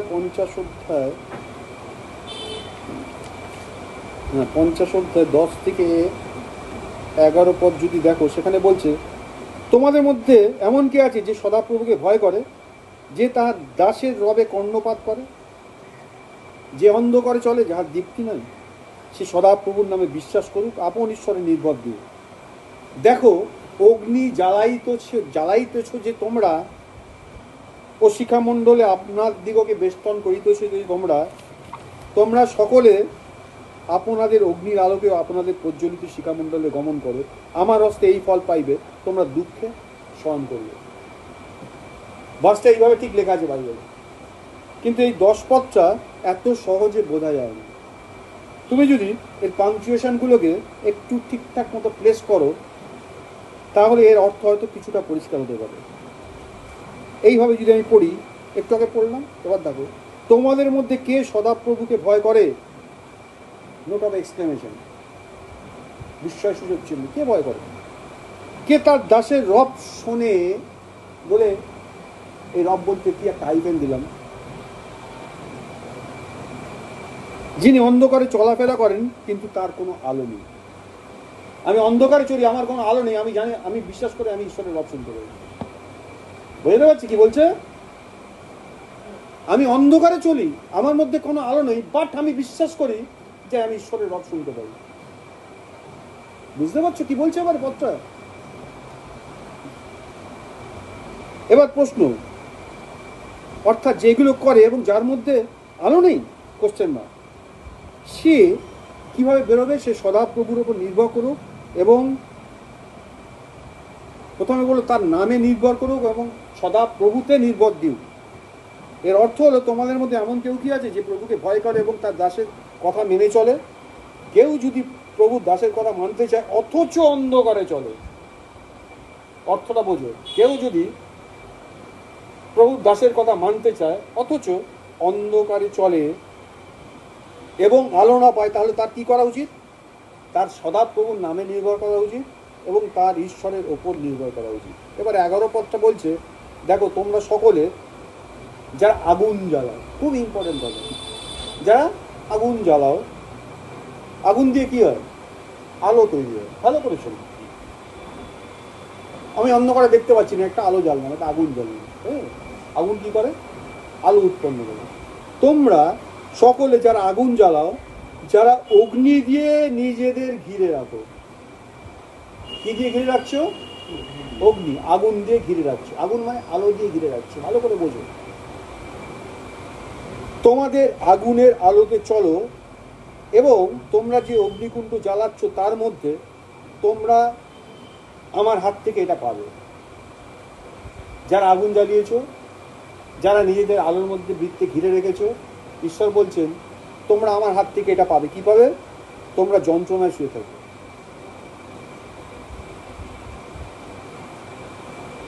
আলোতে চললে যন্ত্রণায় শুয়ে থাকবে? তোমরা যন্ত্রণায় শুয়ে থাকবে। দেখো, ইসরায়েলের যখন অন্ধকারে চলাফেরা করছিল এবং তাদের কাছে আলো ছিল না, তখন তাদের পক্ষে আগুন জ্বালানো এবং আগুনের কুণ্ড দিয়ে নিজেদের ঘিরে রাখা বা ঘিরে ফেলাটা স্বাভাবিক ছিল। আমার আলো নেই, আমি দেখতে পাচ্ছি না, তাই আমি আলো জ্বালবো। তাই আমি কি করবো? চারিদিকে আমার আলোর বলয় তৈরি করবো, যেন সব কিছু দেখতে পাই। আলো জ্বালানোর উদ্দেশ্য দেখতে পাওয়া, তাই তো আমি করেছি, ওটা তাই করেছে। এটা কি ভালো নয় যে তারা তাদের আগুনের আলোতে এবং তারা যে অগ্নিকুণ্ড পরিচালিত করেছে তার মধ্যে তারা চলাফেরা করছিল, তার পরিষ্কার দেখতে পাচ্ছিল? তারপরে এর ফলে ঈশ্বর বলেন তারা যন্ত্রণায় কাটাবে। কেন? দেখো, মানুষের আগুন দিয়ে, এই আগুনটা কার আগুন? তোমরা তোমাদের অগ্নিশিখা জ্বালিয়ে, তোমাদের অগ্নিশিখা নিজেদের পরিচালিত করো, তোমাদের আলো, তোমাদের আগুন। মানুষের আগুন দিয়ে আধ্যাত্মিক অন্ধকারকে দূর করা যায় না। স্পিরিচুয়াল যে ডার্কনেস, সেটা তুমি তোমার জ্ঞান দিয়ে কোনোদিন দূর করতে পারবে না।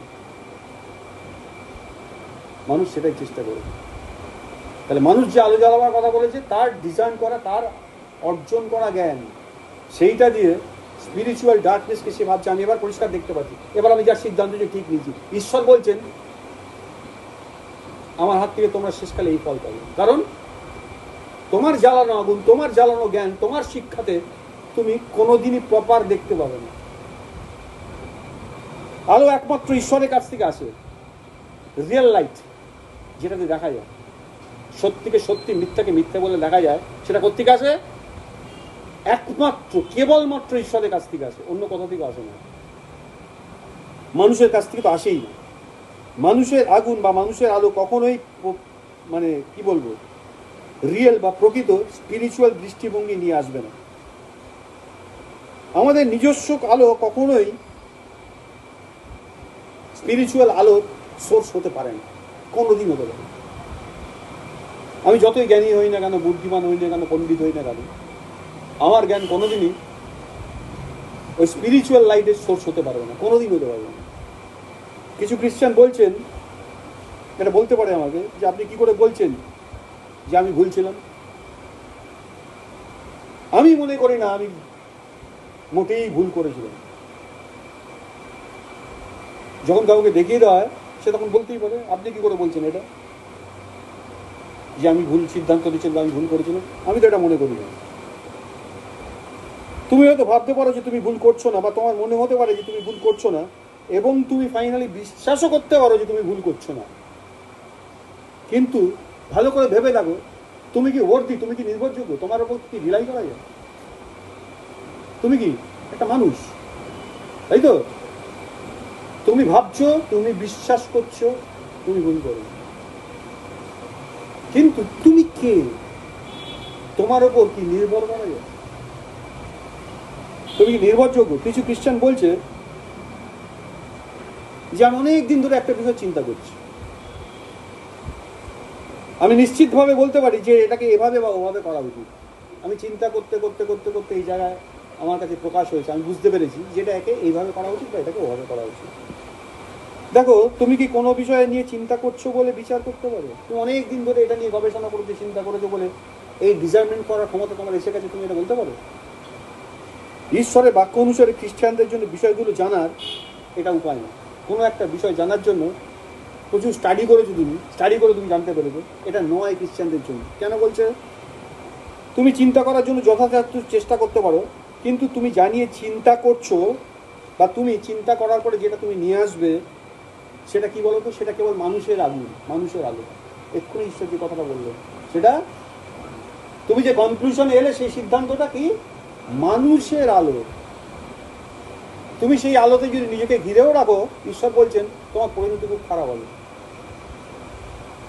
কারণ এই জগৎ থেকে যা কিছু আছে, জগতের যা জ্ঞান ট্যান যাই কিছু বলো, সমস্ত উত্তম ধন সিদ্ধবর উপর থেকে সেই জ্যোতির্গণের হৃদয় নামিয়ে আসে। কিন্তু এই ডোমেন থেকে যেটা হতে সেটা প্রথমে প্রাণিক, তারপরে পৈশাচিক। লেখা আছে তুমি মানুষের জ্ঞান দিয়ে ভাবছো, মানুষের আগুন। একজন খ্রিস্টান তার নিজের আগুনে, তার নিজের লাইটে স্পিরিচুয়াল পথে কোনোদিন চলতে পারবে না। আমি ঠিক জেনে গেছি, আমি বুঝে গেছি, সে আর স্পিরিচুয়াল পথে চলতে পারবে না, কখনো চলতে পারবে না। তার প্রভুর নামের উপর নির্ভর করা উচিত এবং তার ঈশ্বরের উপর নির্ভর করা উচিত। তাহলেই কেবলমাত্র সে দেখতে পাবে এবং কেবলই তখন সেই স্পিরিচুয়াল পথে চলতে সক্ষম হবে। আমি জেনে গেছি মানেই শেষ। বল তাহলে বলতো না, এখনো যেভাবে জানতে হয়, যেভাবে দেখতে হয়, আমি এখন সেভাবে জানি। আমরা সব জেনে গেছি। কিছুদিন ধরে কিছু ঘটনা ঘটছে, আমি খুব ব্যথিত, পীড়িত হই। এত বছর ধরে তারা প্রভুকে জেনেছে, তাদের হৃদয়ের মধ্যে কোনো বিষয় ওঠে, তারা দুঃখিত হয়। তারা ধরে নেয় সেটা যথেষ্ট রিজন আছে, কারণ আছে। কিছু ঘটনা ঘটেছে, তার বসে তারা ধরে নেয়।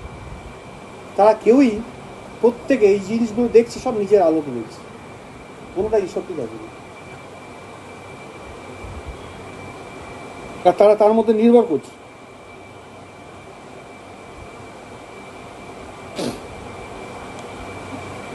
তাহলে কোনো মানুষের আলো, একজন খ্রিস্টান তার নিজের আগুনে বা নিজের আলোতে আধ্যাত্মিক পথে চলতে পারবে না। তার প্রভুর নামের উপর নির্ভর করা উচিত এবং তার ঈশ্বরের উপর নির্ভর করা উচিত। কেবলমাত্র তাহলেই সে দেখতে পাবে এবং তখনই সে স্পিরিচুয়াল পথে চলতে সক্ষম হবে। অনেক সময় আমরা নিজেরাই যত বেশি চিন্তা করি না, তত বেশি আমরা বিভ্রান্ত হয়ে পড়ি। কোনো বিষয় নিয়ে তুমি যত বেশি চিন্তা করবে, তত বেশি তুমি বিভ্রান্ত হবে এবং ফাইনালি কী হবে? ডিসিভড হবে, প্রতারিত হয়ে যাবে। তোমাদের সমস্ত চিন্তা ভাবনা তার উপর ফেলে দাও, কেননা তিনি তোমার জন্য চিন্তা করেন, বলছে। হ্যাঁ, ঈশ্বরের বাক্য এই কথা বলছে। তোমাদের সমস্ত চিন্তার ভার তার উপরে ফেলে দাও, কেননা তিনি তোমাদের জন্য চিন্তা করেন। ঈশ্বরের বাক্য বলছে কথাটা। হ্যাঁ, আমরা কি করি? সিম্পল এই বাক্যটাকে অপোজ করি না? আর যখন করি কি হয়? আমরা শক করি। যখন করি তত বেশি বিভ্রান্ত হয়ে ফাইনালি ডিসিভড হয়ে যায়, প্রতারিত হয়ে যায়, বুঝতেও পারি না। আমাদের অবশ্যই দেখতে হবে যে স্পিরিচুয়াল আলো আমাদের কোনো ফিলিংস, আমাদের কোনো অনুভূতি বা আমাদের চিন্তা ভাবনা থেকে আসে না। ভালো করে মনে নাও, ভালো করে শুনে নাও, এই স্পিরিচুয়াল লাইট আমাদের ফিলিংস বা আমাদের চিন্তা ভাবনা থেকে আসে না, কোনোদিন আসে না। মানুষ যত বেশি এই আলোর সন্ধান করবে, যত বেশি আলোকে খুঁজতে পাবে, ততই সে আলোকে আর খুঁজে পাবে না। কেন খুঁজে পাবে না? কারণ সে যেখানে খুঁজতে যাচ্ছে সেখানে তো আসল আলো নেই, তাই সে খুঁজে পাবে। গীত সঙ্গীতের 36 পদটা যেটা পড়লাম আমরা, কি লেখা ছিল? কারণ তোমারই কাছে জীবনের রুনুই আছে, আর তোমারই দীপ্তিতে আমরা দীপ্তি দেখিতে পাই। দুবার কথাটা আছে, তোমার আলোতে আমরা আলো দেখতে পাই। কি অদ্ভুত কথা! আলো দেখতে গেলে আলো জ্বালতে হয় নাকি? হ্যাঁ, এখানে কি বললো? তোমার আলোতে আমরা আলো পাই বা তোমার আলোতে আমরা আলো দেখতে পাই, তোমার দীপ্তিতে আমরা দীপ্তি দেখতে পাই। আলো দেখতে গেলে আরেকটা আলো লাগে। হ্যাঁ, বাক্য কি বলছে? তাহলে এবার দেখো, তোমার আলোতে আমরা আলো দেখতে পাই। এটা আমাদের দেখায় যে ঈশ্বরের আলোর মাধ্যমে একজন মানুষ আলো এবং জিনিসগুলোর প্রকৃত অবস্থা দেখতে পায়। ঈশ্বরের আলো দিয়ে প্রথমে আলোটা দেখা যায়, সেই আলোটা অন্য জিনিসের উপর প্রতিপত্তি হলে সেই জিনিসগুলোর প্রকৃত অবস্থাটা তখন দেখা যায়। তোমার আলোতে আমরা আলো দেখতে পাই। তাহলে এখানে যে প্রথম আলো, সেটা হচ্ছে আলোকিত আলো, যেটা শাইন করে। ঠিক আছে, এটা হচ্ছে আলোকিত আলো। এবং দ্বিতীয় যে আলোটার কথা বললো, সেই আলোটা হচ্ছে কোনো জিনিসের প্রকৃত অবস্থা। তাহলে তোমার শাইনিং আলোতে আমরা অ্যাকচুয়ালি কোনো জিনিসের রিয়েল কন্ডিশনটাকে দেখতে পাই। বুঝতে পারছো? এর অর্থ হলো আমরা কেবল তখনই কোনো কিছুকে প্রকৃতভাবে দেখতে পাই যখন আমরা ঈশ্বরের আলোতে থাকি।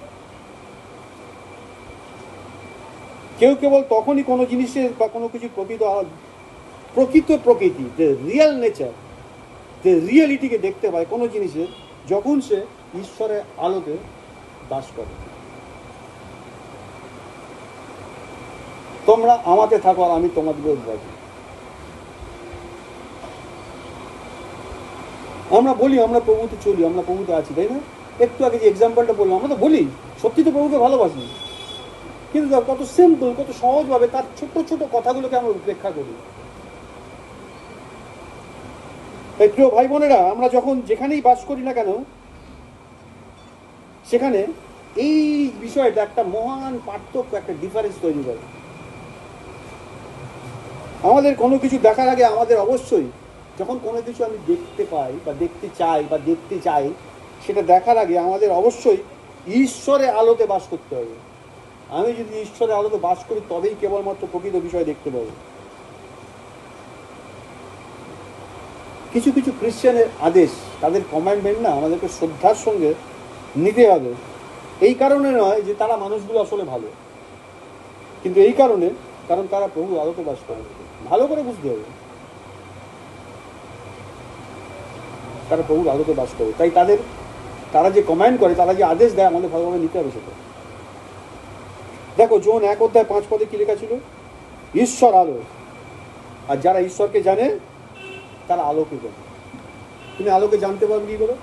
যদি তুমি, if you know God then you will know the light, because he is the light. এখানে তুমি যদি দেখো, যারা আলোকে জানে তাদের ব্যাপারটা কি হবে? যারা আলোকে জানে তাদের কাছ থেকে আমরা ঈশ্বরকে পেতে পারি। কার কাছ থেকে আমরা ঈশ্বরের বিষয়ে জানতে পারি? কার কাছ থেকে ঈশ্বরের বিষয়ে শিখতে পারি? যে আলোকে জানে।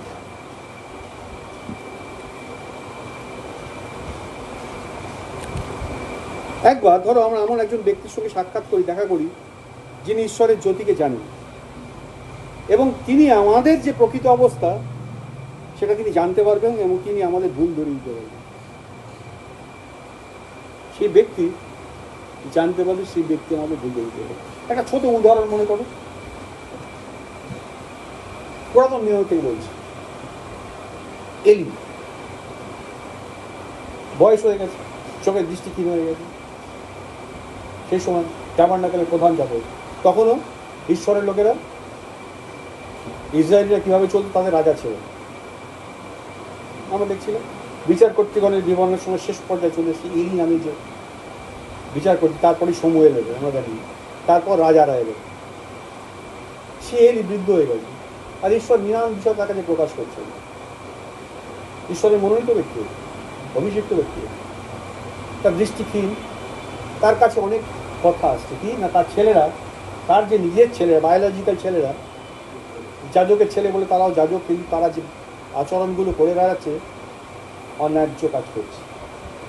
সেখানে এর যে স্টেপটা নেওয়া উচিত ছিল তিনি নিতে পারেন, বরং যে ছেলেদেরকে বলছেন যে তোমাদের সম্বন্ধে এইসব কি শুনছি, এগুলো ভালো নয়। এই ছিল তার শাসন, কারণ শুনে তিনি বড় হয়ে যাচ্ছে। কিন্তু ভালো করে শুনুন, ওই ব্যক্তির জীবনে কি ছিল? ঈশ্বরের আলো ছিল তো। পরবর্তীকালে আমরা সময়ের কথা জানি, সময়ের তখন বালক সময়ের, তার মা তাকে দিয়ে গেছে, সে মন্দিরে শুয়ে আছে, আর ঈশ্বর পবিত্র স্থান থেকে, মহাপবিত্র স্থান থেকে তাকে ডাকছে সময়েল, সময়েল বলতে। সময় তড়ান করে উঠে পড়ে এলির কাছে দৌড়ে গেছে, আপনি আমায় ডাকলেন? যাজকেরা ঈশ্বরের মন্দিরে শুতে, আমি তো ডাকিনি, তুমি ভুল শুনে যাও কি শুয়ে। আবার কিছুক্ষণ বাদে ঈশ্বর ডাকছেন সময়েল, সময় তাক করে উঠে আবার দৌড়ে যাচ্ছে, না আমি তো ডাকিনি, তুমি ভুল শুনছো, তুমি গিয়ে ঘুমাও। আবার থার্ড টাইম ঘটনা ঘটে। যে ব্যক্তি আলোতে থাকে, যার মধ্যে যিনি আলোতে চলেন না, তিনি আমাদের প্রকৃত অবস্থা দেখিয়ে দেবেন। থার্ড টাইম যখন আসছে, এলির কাছে এলি বুঝতে পেরেছে ঘটনাটা কোনো ভুল বিষয় থেকে আসছে না, সদাপ্রভু ওকে ডাকছে। এবার শিখিয়ে দিলেন, প্রকৃত আলোতে যিনি থাকেন তিনি অন্যকে সঠিক অবস্থা দেখিয়ে দিতে পারেন। তার জীবনে অনেক ভুলভ্রান্তি আমরা দেখলাম, তো এই জীবনে ভুলভ্রান্তি ছিল, তো ছেলেদের সে ঠিকমতো হ্যান্ডেল করতে পারি ছিল তো, কিন্তু হি ওয়াজ ইন লাইট, তাই তিনি প্রকৃত অবস্থা দেখিয়ে কি বললেন, এরপর যখন তোমাকে ডাকবেন তুমি বলবেন, হ্যাঁ সদাপ্রভু বলুন, আপনার দাস শুনছে। প্রকৃত অবস্থা জানলো, প্রকৃত অবস্থা কিভাবে হ্যান্ডেল করতে হবে বলে দিল। তারপর থেকে আমরা জানি কি ঘটলো, ইতিহাস পাল্টে গেল। আচ্ছা, সমুয়েলকে এটা যদি এলি না শিখিয়ে দিতেন কি হতো?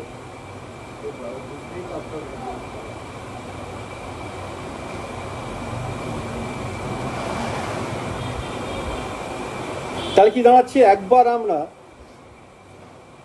যদি এরকম কোনো ব্যক্তির সাথে সাক্ষাৎ করি যিনি ঈশ্বরের জ্যোতি জানেন, যে ঈশ্বরের জ্যোতিতে চলেন, তিনি আমাদের প্রকৃত অবস্থাটা জানতে পারেন এবং তিনি আমাদের ভুল ধরিয়ে দিতে পারবেন। ভালো করে বোঝো, তিনি সকল দৃঢ় চেতনা হতে পারে, এলি ক্ষেত্রে দেখলাম না, অতটা হার্ডকোর নয়, পৌলের মতো হয়তো নয়, অতটা দৃঢ় চেতনা, কিন্তু তিনি তার অন্তর্মুখী চোখ দিয়ে, তার ইনার আই দিয়ে তীক্ষ্ণ, এবং তিনি সহজেই জিনিসগুলোর প্রকৃত অবস্থা আবিষ্কার করতে পারেন, কোন জিনিসটার কী কন্ডিশন, কী রিয়েলিটি, সেটা তিনি ধরতে পারেন। যাদের আলো নাই তারা কোনো বিষয়কে খুব ভালো মনে করতে পারে, যা কিছু একটা পেল ভালো, সকলেই ভালো, সকলেই বিধেয়, তাই তো, সকলেই বিধেয়। যার আলো আছে ওই সকলেই বিধেয়ের মধ্যে থেকে সে ক্লাসিফাই করছে, কিন্তু সকলেই হিজ্জন হচ্ছে তাহা নয়। কিন্তু যার আলো নেই সকলেই তো বিধেয়, এই সব কিছু করতে পারে। দুটো তফাৎ ধরতে পারছো?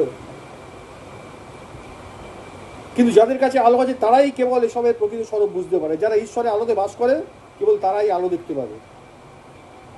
তাই শুধুমাত্র যারা ঈশ্বরের আলোতে বাস করে তারা জিনিসগুলোর প্রকৃত অবস্থা দেখতে পাবে, অন্যরা পাবে না।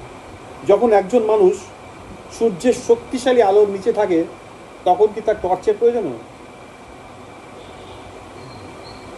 তুমি দিনের বেলায় যখন ঝকঝকে দুপুর বেলায় টর্চ নিয়ে বেরো তো, কত হোঁচট খাবে বলো? তখন টর্চের ব্যবহারেরই প্রয়োজন হয় না। যারা ঈশ্বরের আলোর নিচে রয়েছে তাদের মানুষের আগুনের বা মানুষের আলোর প্রয়োজন নেই। যদি একজন মানুষ ঈশ্বরের আলোতে বাস করে তবে জিনিসগুলোর প্রকৃত অবস্থা আলোর মধ্যেই তার কাছে উজ্জ্বল হবে, রিয়েল জিনিসটা। কোনো মানুষ কোনো একটা বিষয় কেন করলো এই ডিজাইনমেন্টটা ঈশ্বর জানে, আর কেউ জানে না। ঈশ্বরের আলোতে যে ব্যক্তি বাস করে সে সেটা জানতে পারে, অন্য কেউ। বুঝতে পারছো কি বলছি? একজন মানুষ তখনই নিজেকে সত্যিকারের অর্থে জানতে পারে, এবার নিজেকে জানার কথা বলছি, যখন সে নিজেকে ঈশ্বরের আলোতে জানতে পারে। আমি জানি এমন কেমন, ঈশ্বর জানেন আমি কেমন, কোন জানাটা ঠিক? পিতর জানতো কেমন, সে যথেষ্ট কনফিডেন্স, এই যিশুকে যথেষ্ট ভালোবাসে, যিশুর জন্য জান প্রাণ ঢুকিয়ে দিতে পারে, এ তো জানতো তো এটা, এবং এই বিষয়ে সে কনফিডেন্ট ছিল। আর যিশু তাকে কেমনভাবে চিনতো? আজকে মোরগ ডাকার আগেই তুমি 3 বার আমাকে অস্বীকার করে বলি, কোন জানাটা ঠিক ছিল? পিতরের জানাটা না যিশুর জানাটা? তাহলে একজন মানুষ তখনই নিজেকে সত্যিকারের অর্থে জানতে পারে, চিনতে পারে, যখন সে নিজেকে ঈশ্বরের আলোতে বা আলোর অধীনে সে নিয়ে আসবে, তার আগে নয়। যদি আমরা ঈশ্বরের আলোতে না থাকি তবে আমরা পাপ করতে পারি। দেখো এই প্রথম জায়গাটা ফিরে আসছে, ঈশ্বরের আলোতে না থাকি আমরা পাপ করতে পারি, কিন্তু এই পাপের যে খারাপ বিষয়টা বা মন্দতাটা আমরা অনুভব করব না, আমরা অনুভব করবো, ঠিক আছে, কোনো ব্যাপার না। পাপ যে বন্ধ, ঈশ্বর যে পাপকে ঘৃণা করেন, এই ফিলিংসটা তুমি টের পাবে না, তুমি অক্লেশে করে ফেলবে কাজটা তখন, যখন তুমি সে আলোতে থাকো না। বুঝতে হবে বিষয়টা। দেখো আমরা ব্যর্থ হতে পারি, কিন্তু ব্যর্থতার লজ্জা কখনোই অনুভব করবে না। ব্যর্থ হওয়ার একটা লজ্জা আছে, কোনো ব্যাপার না।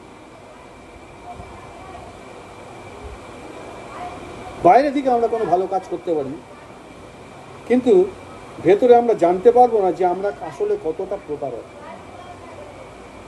ভেতরে ভেতরে তো প্ল্যান খেলছি আমরা, বাইরে ভালো ভালো কাজ করছি, ভেতরে কি আছে?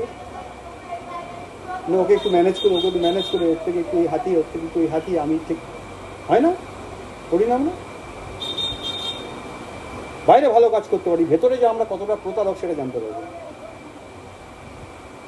আমরা বাইরে থেকে হয়তো অনেকটা কি বলবো খুব নম্র দেখাই নিজেদের, কিন্তু ভেতরে ভেতরে আমরা জানি যে আমরা কতটা গর্বিত।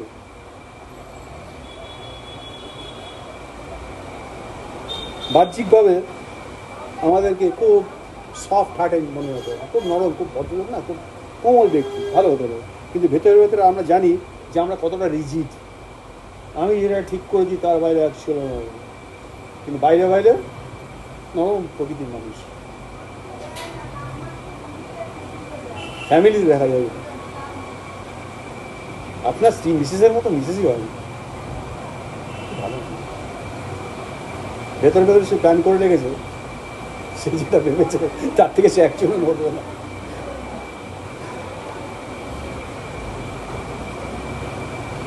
বাহ্যিকভাবে আমরা হয়তো স্পিরিচুয়াল দিক থেকে উপস্থিত হতে পারি, আমরা স্পিরিচুয়াল বিষয় আমরা প্রেজেন্ট হতে পারি বাইরের থেকে। এই আমরা বিভিন্ন সেমিনারিতে যাই, স্টাডিতে অংশ নিই, আমরা ইন্টারেস্ট দেখাই, এটা হচ্ছে বাইরের থেকে আমরা স্পিরিচুয়াল বিষয় নিয়ে বা স্পিরিচুয়াল দিক নিয়ে উপস্থিত হতে পারি, কিন্তু ভেতরে ভেতরে আমরা জানি যে আমরা কতটা কার্নাল, আমরা কতটা মানসিক। যখন ঈশ্বরের আলো আমাদের উপর আলোকিত হবে তখন আমরা আমাদের প্রকৃত অবস্থাটা দেখতে পাবো, কেবলমাত্র তখনই দেখতে পাবো, তখনই সেটা প্রকাশিত হবে আর আমরা সেটা দেখতে পাবো এবং ফাইনালি স্বীকার করব যে আমরা কতটা অন্ধ ছিলাম, এতদিন দেখতে পাইনি আমি, আলো ছিল না। আলো না থাকলে কি থাকে, অন্ধকার থাকে, তাই অন্ধকারে দেখছিলাম, অন্ধ ছিল। দেখো ওল্ড টেস্টামেন্ট আর নিউ টেস্টামেন্টের মধ্যে ডিফারেন্স আছে বেশি। এই পার্থক্যটা হলো যে ওল্ড টেস্টামেন্টকে মানুষকে এটা দেখিয়ে দেয় যে বাহ্যিক যে লসগুলো আছে, যে আইনগুলো আছে ঈশ্বরের বাক্যের মধ্যে দিয়ে, এর মাধ্যমে কোনটা সঠিক এবং কোনটা ভুল সেটা একটা মানুষকে দেখিয়ে দেয় ওল্ড টেস্টামেন্ট। আর নিউ টেস্টামেন্ট মানুষকে পবিত্র আত্মার মাধ্যমে ওই জিনিসগুলোর প্রকৃত অবস্থাকে দেখায়। এক্সাম্পল যদি জিজ্ঞেস করো, ব্যভিচার করো, তার মানে ব্যভিচার করা ঠিক না ভুল? ব্যভিচার করলে ভুল, পাপ, ল ব্রেক। আর এক ব্যক্তি, আমি ব্যভিচার করি, নিউ টেস্টামেন্টে এলো ভেতরের প্রকৃত অবস্থা দিকে, ব্যভিচার করাটা ঠিক ভুলই, এটা কোনো দ্বিমত নেই, কিন্তু আমি ফিজিক্যাল লেভেলে কোনো ব্যভিচার করি না, মনে মনে আমার অনেকগুলো ইচ্ছা আছে। যিশু কি শেখালেন নিউ টেস্টামেন্টে? যে ফিজিক্যালি ব্যভিচার করে না কিন্তু মনে মনে একটা এই ধরনের ধারণা পোষণ করে, সে যে ব্যক্তি ফিজিক্যালি ব্যভিচার করলো সে যে দায়ে পড়লো এই ব্যক্তি একই দায়ে পড়লো। এবার দেখো যে যার মধ্যে এই আলোটা নেই সে বলে আমি তো করিনি কিছু, আমি কারোর সঙ্গে কিছু করেছি, তারপরে কিন্তু মনে মনে করি। তাহলে প্রকৃত আলো না থাকলে জানা যাবে না। আমরা প্রায় বিভিন্ন ডকট্রিন বা মতবাদের মাধ্যমে আমাদের ভুলকে দেখতে পাই, যে এটা ঠিক এটা ভুল, এই ডকট্রিনগুলো দিয়ে আমরা দেখতে পাই, কিন্তু আমরা ঈশ্বরের আলো দিয়ে আমাদের ভুলকে দেখতে পাই। আমি তো ওটা করি না, ঈশ্বরের আলো দেখি যে তোমার ভেতরে ওই জিনিসটা আছে, ঠিক না? তাহলে দেখতে পাই। দেখো আমাদের বুঝতে হবে যে মতবাদের মাধ্যমে আমরা যে ভুলগুলো অ্যাকচুয়ালি দেখতে পাই সেটা ডেপথ অব্দি যায় না, অগভীর। একটা মানুষ একটা কিছু করেছে আর সেটা দিকে জাজ করছে, তাই তো? ধরে নিলাম আমি একটা মানুষটা করে চোখের সামনে দেখে জাজ করছে, কিন্তু সেটা গভীরতা নেই। সেটা একটা মানুষ ভুল করে তার এই ভ্রান্তিটা দেখাটা বাইরের দিকে একটা অগভীর বিষয়। কেবলমাত্র যখন আমরা ঈশ্বরের আলোর মাধ্যমে আমাদের ত্রুটিকে দেখতে পাই, আমাদের ভুলটাকে দেখতে পাই, তখন সেটাকে পুঙ্খানুপুঙ্খভাবে দেখা যায়, ক্লিয়ারলি দেখা যায়। যখন আমরা ঈশ্বরের আলোতে থাকি তখন আমরা দেখি কি বলতো, যা ঈশ্বর দেখে।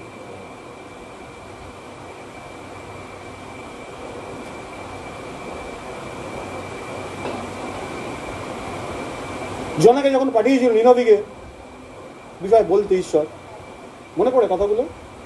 জোনা প্রথম যেতেই চায়নি, তারপরে জোরজার করে কোনো না ওদিকে গেছে, তারপরেও জোনা রেগে থাকছে ঈশ্বরের উপর। জানি 40 দিন ধরে প্রচার করলাম, তুমি তো দয়াশীল, তুমি তো ফাইনালি ছেড়ে দেবে। ঈশ্বরের আলোতে ও দেখতে পাচ্ছে না, ও ন্যায়ের আলোতে, মানুষের আলোতে দেখতে চাইবে। ও এইটা করেছে, ওই সেইটা করেছে, ও সেইটা করেছে, ওইটা করেছে, তাই ওরা ধ্বংসের যোগ্য। তাই তো চাইছে, জোনা চাইছে তো। কেন সে নগর থেকে বেরিয়ে বাইরে অপেক্ষা করছিল যাতে ওটা আগুন দিয়ে ধ্বংস হবে সেটা দেখতে পাবে বাইরে থেকে বসে। ফাইনালি যখন দিন কেটে গেল, কিছুই হলো না, বিরক্ত হলো। আর ঈশ্বর ওকে এই বিরক্তি থেকে, ওর এই ডিসেপশন থেকে বার করার জন্য, ও অবসেসড হয়ে গেছে। জোনা ভালো করে বোঝো, অবসেশন ধ্বংসের দিকে নিয়ে যায়। ঈশ্বর এতটাই ওর প্রতি কি বলবো করুণাময়, এই অবসেশন থেকে বাঁচাবার জন্য ঈশ্বর প্রথমে একটা এরণ্ড গাছ তৈরি করে রোদ্দুরের মধ্যে বসে আছে। একদিনে গাছটা বড় হয়ে বিশাল পাতা হয়ে মাথায় ছাওয়া দিচ্ছে। কি শান্তি, কড়া রোদে ছিল। আর ঈশ্বর কি করলেন, সেই দণ্ডে একটা কীটকে নিরূপণ করলেন রে কাজ। ঈশ্বর ঠিক করে দিলেন যে গাছটার গোড়ায় গিয়ে একটা কামড় বসাল, ইমিডিয়েটলি গাছটা শুকিয়ে, পাতাগুলো সতেজ পাতা ছিল, টান টান ছিল, আর নেতিয়ে আবার 1:30টার সময় কড়া রোদটা মাথায় পড়ছে। ইরিটেশনটা বাড়ছে, এমনি ইরিটেট ছিল। ঈশ্বর কি করছেন, ওকে ওর লেভেল থেকে বার করছেন, প্রকৃত আলোটা ওকে দেখতে দিতে চেষ্টা করছেন। রেগে গেল, রেগে গিয়ে নিজের মৃত্যু কামনা করে ফেললো, আমার মরে যাওয়াই ভালো, এভাবে বেঁচে থাকবো মানে হয়। এই কত দূর থেকে টেনে টেনে নিয়ে এলো, কিচ্ছু করলো না। বিরক্তি, ইরিটেশন। এমনকি এই ছাওয়াতে যে বসছিলাম সেটাও ওনার সহ্য হলো না। ঈশ্বর এবার ওকে বোঝালেন, এই যে এরণ্ড গাছটা একদিনে তৈরি হলো, একদিনই ধ্বংস হয়ে গেল, এটা কি তুমি বুনেছিলে? এটার জন্য কি তুমি কিছু করেছো? তুমি তো কিছুই করোনি। তবে তুমি কতটা দয়াদ্র হচ্ছ, এই একটা গাছ শুকিয়ে গেছে বলে। আর এই নিনাবিতে এত লোক রয়েছে যারা ডানার থেকে বাঁহাতে প্রবেশ জানেন, হঠাৎ জানেন।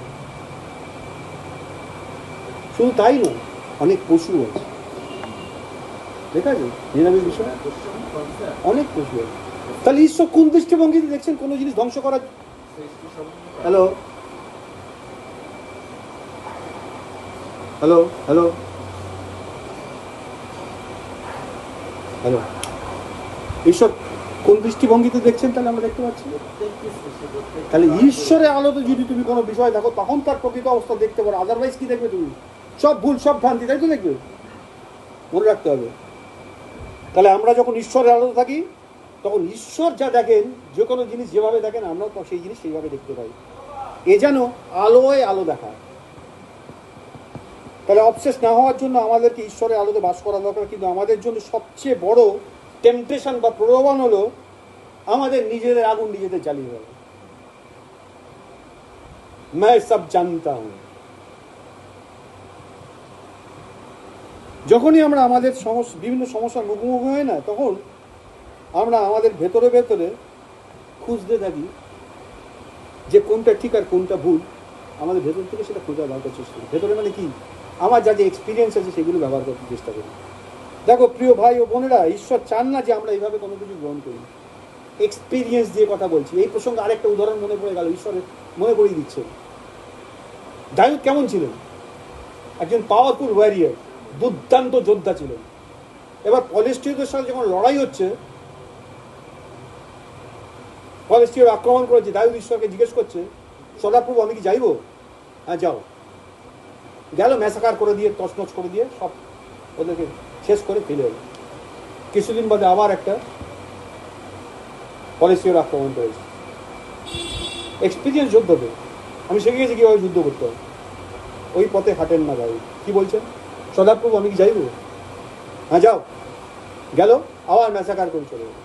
আবার কিছুদিন কেটে গেল, আবার ফিলিস্তিনীয়রা বিভিন্ন দিক থেকে এসেছে। এবার কতটা এক্সপিরিয়েন্স বল দাউদ? Massive experience. আর দেখা যাচ্ছে তো, এবার যাবো কচু কাটা করবো, চলে আসবে। দাউদ ওই স্কুলে পড়ে না। সদাপ্রভু আমি কি যাইবো? না যাইবো না। যদি না জিজ্ঞেস করতো চলে যেত। কি করতো? বুঝতে পারছো কিছু?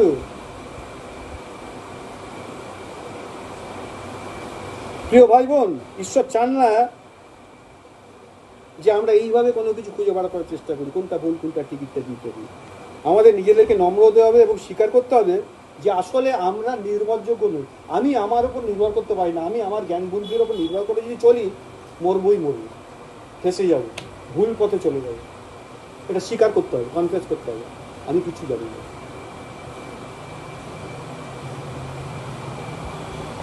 এবং সেই কারণেই আমাদের চিন্তা ভাবনা, যেহেতু আমি কিছু জানি না, তাই আমাদের চিন্তা ভাবনা বা আমাদের বিচার বিবেচনা কোনোটাই ঠিক না, কোনোটাকে হৃদয় করা যায় না, কোনোটাই বিশ্বাসযোগ্য না।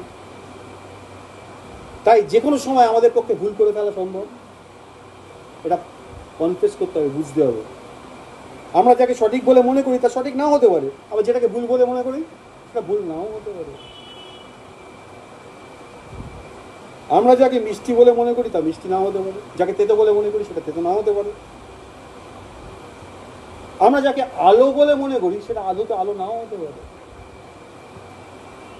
আর আমরা যাকে অন্ধকার বলে মনে করছি হয়তো সেটা আদৌ অন্ধকার নয়।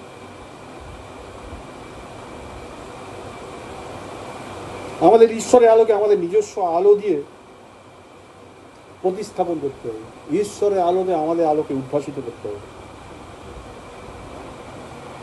আমরা যদি আমাদের আলো মানে দিয়ে ঈশ্বরের আলোকে রিপ্লেস করার চেষ্টা করি, না ঈশ্বর বোধ হয় এরকম ভাবে বললো, ভালো করে বুঝি, এটা কখনো উচিত নয়। আমাদেরকে ঈশ্বরের কাছ থেকেই আলোটা গ্রহণ করতে হবে, আমাদেরটাকে বর্জন করতে হবে। প্রভু বললেন চক্ষুই হলো দেহের প্রদীপ, মনে পড়ছে? চক্ষু হলো দেহের প্রদীপ।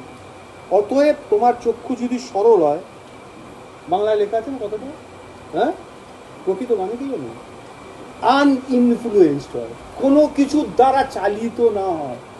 আমরা যখন কোনো কিছু দেখতে চাই, দেখি, তখন আসলে কিভাবে দেখি, যেভাবে আমি দেখতে চাই। আমি তোমার চলনটা বেঁকা দেখতে চাই,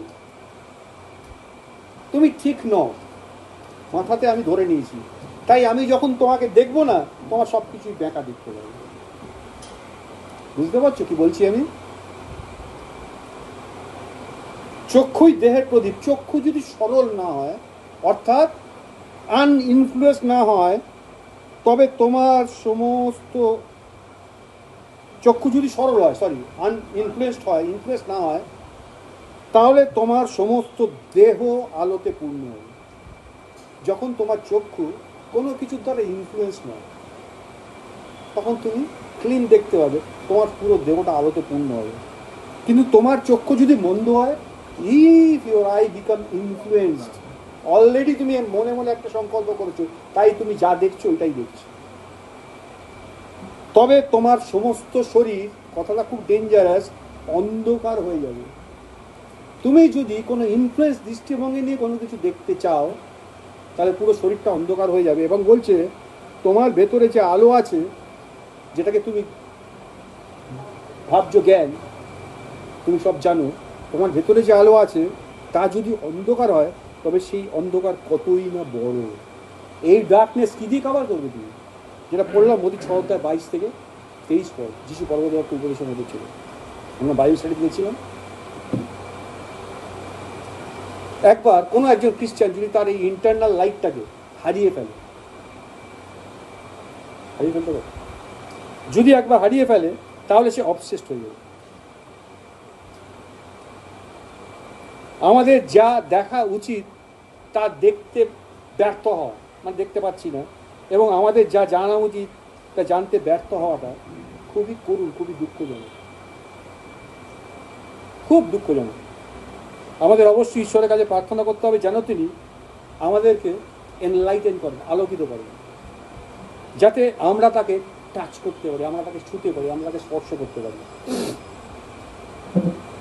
দেখো, খ্রিস্টান জীবন এমন হওয়া উচিত নয় যা কোনো প্রশ্ন বা সন্দেহ বা অনিশ্চয়তা বলা। একজন খ্রিস্টান আনসার্টেনিটি সবসময়, কী যে হবে, কেনই বা হচ্ছে। কোনো খ্রিস্টানের জীবন আমার উচিতই না, বলছে তার জীবনে কোনো প্রশ্ন, কোনো সন্দেহ বা কোনো অনিশ্চয়তা থাকারই কথা না, থাকারই কথা না।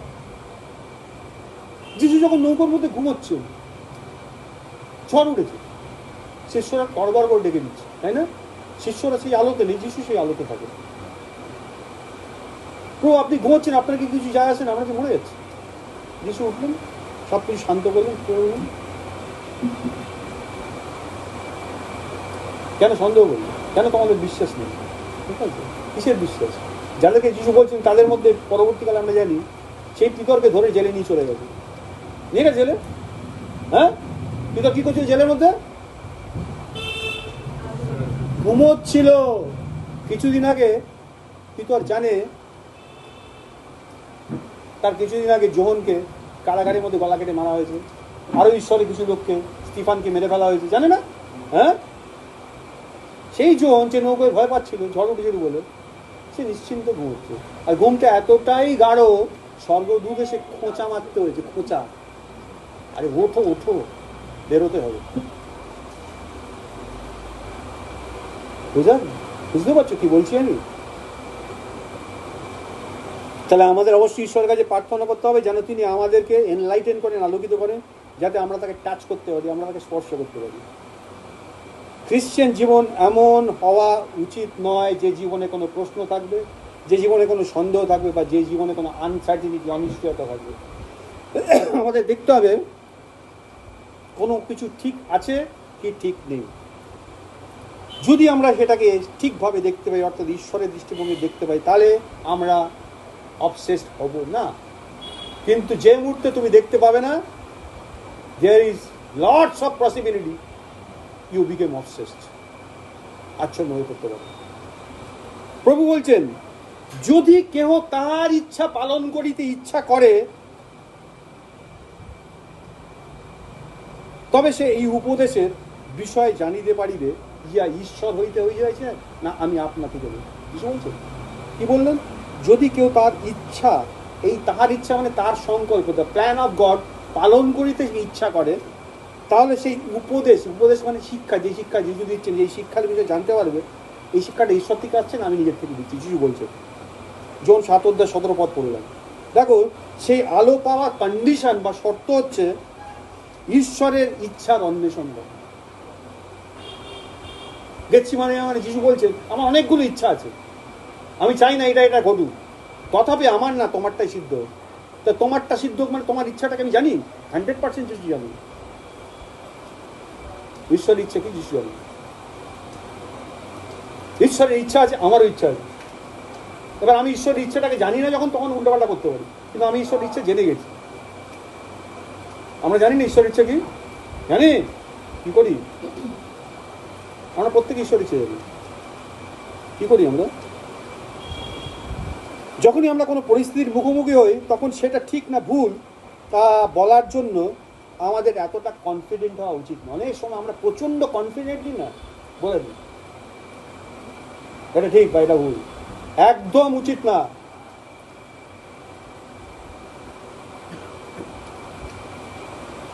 আমাদের ঈশ্বরের কাছ থেকে তার করুণা প্রার্থনা করা দরকার। প্রভু প্লিজ হেল্প মি, আমাকে দেখিয়ে দাও, যাতে তার ইচ্ছা পালন করার জন্য আমাদের ভেতরে পরম ইচ্ছা থাকতে পারে। এমনি এমনি ঈশ্বর ইচ্ছা পালন করা যাবে। আমি সারাদিন আমার ইচ্ছা পালন করি আর প্রার্থনা করি, প্রভু সত্যযুক্ত করে না তোমার ইচ্ছা পালন করতে পারি, হয় না, কোনোদিন হবে না। যে কোনো একগুঁয়েমি, স্বার্থপরতা এবং আত্মপক্ষ, নিজের বিষয়টা নিয়ে একটা বিষয় থাকা, এই সমস্ত ঈশ্বরের আলোকে নিভিয়ে দিতে পারে। বাইবেল আমরা পড়েছি, তোমাদের মধ্যে সেই জিনিসটা দেওয়া আছে, ইম্পার্ট করা আছে, সেই সর্ববিষয়ে তোমায় শিক্ষা দেবে।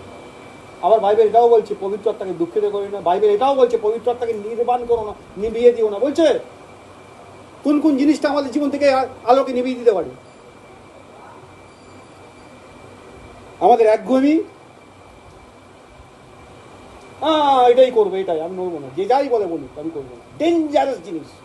আমি যাদের জীবনে জিনিসগুলো করছি তাদের ম্যাসাকার হয়ে যাচ্ছে, তারা বুঝতে পারছে না, তারা সাফার করছে, তাদের ফ্যামিলি সাফার করছে, কিছুতেই বুঝতে পারছে না। এই একগুঁয়েমি, স্বার্থপরতা এবং এই আত্মপক্ষ, এই বিষয়টা ঈশ্বরের আলোকে নিভিয়ে দেবে, পবিত্রতাকে নির্বাণ করে দেবে। আমরা যদি ঈশ্বরের আলো চাই, তাহলে আমাদের কোমল হতে হবে, কাইন্ড হতেই হবে, এবং আমাদের স্বার্থপর বা আত্মপ্রত্যয়ী হওয়াটা একদমই উচিত নয়। আমাদেরকে বিনয়ী হতে হবে। প্রভু তার আলোতে বেঁচে থাকার জন্য প্রভুর কাছে প্রার্থনা করি, প্রভু তোমার এই আলোতে বেঁচে থাকার জন্য আমাদেরকে প্রত্যেক দিন তুমি রক্ষা করো প্রভু, যাতে আমরা জানতে পারি যে কোনটা প্রকৃত এবং কোনটা সত্য। ঈশ্বর তুমি আমাদের সমস্ত মিথ্যা এবং সমস্ত অপ্রেশন থেকে রক্ষা করো প্রভু। যীশু খ্রিস্টের নামে প্রার্থনা চাই, আমেন। প্রভুকে ধন্যবাদ দিই। এই গত সপ্তাহ থেকে প্রভুর সঙ্গে প্রভুর কাছে তো কি বিষয়টাকে আমরা একটা সিকোয়েন্সে আসছিলাম না, একটা সুন্দরভাবে চলছিল, হঠাৎ করে ছন্দপতন করে গেল। প্রভু দেখাচ্ছেন মন্ডল তো সবকিছু ঠিকঠাক নেই, 2-3 সপ্তাহ ধরে একটা ঘটনা ঘটছে, ভেতর থেকে একটা আসছে। হঠাৎ প্রভু বললেন কেন এই বিষয়গুলো ঘটছে, because many of them are affected by obsession. অবসেশনের বিষয় কি প্রভু? What is obsession? খ্রিস্টানদের অবসেশন থাকে না, প্রভু বলেন থাকে। তাই প্রভুকে ধন্যবাদ দিই। আজকে আমি জানি না কার কার জীবনে এই বিষয়টা কাজে লাগবে, কিন্তু প্রভু নিশ্চয়ই এই বিষয়টা দিয়ে কাউকে না কাউকে স্পর্শ করছে। প্রভু ধন্যবাদ। আমরা শেষ করবো।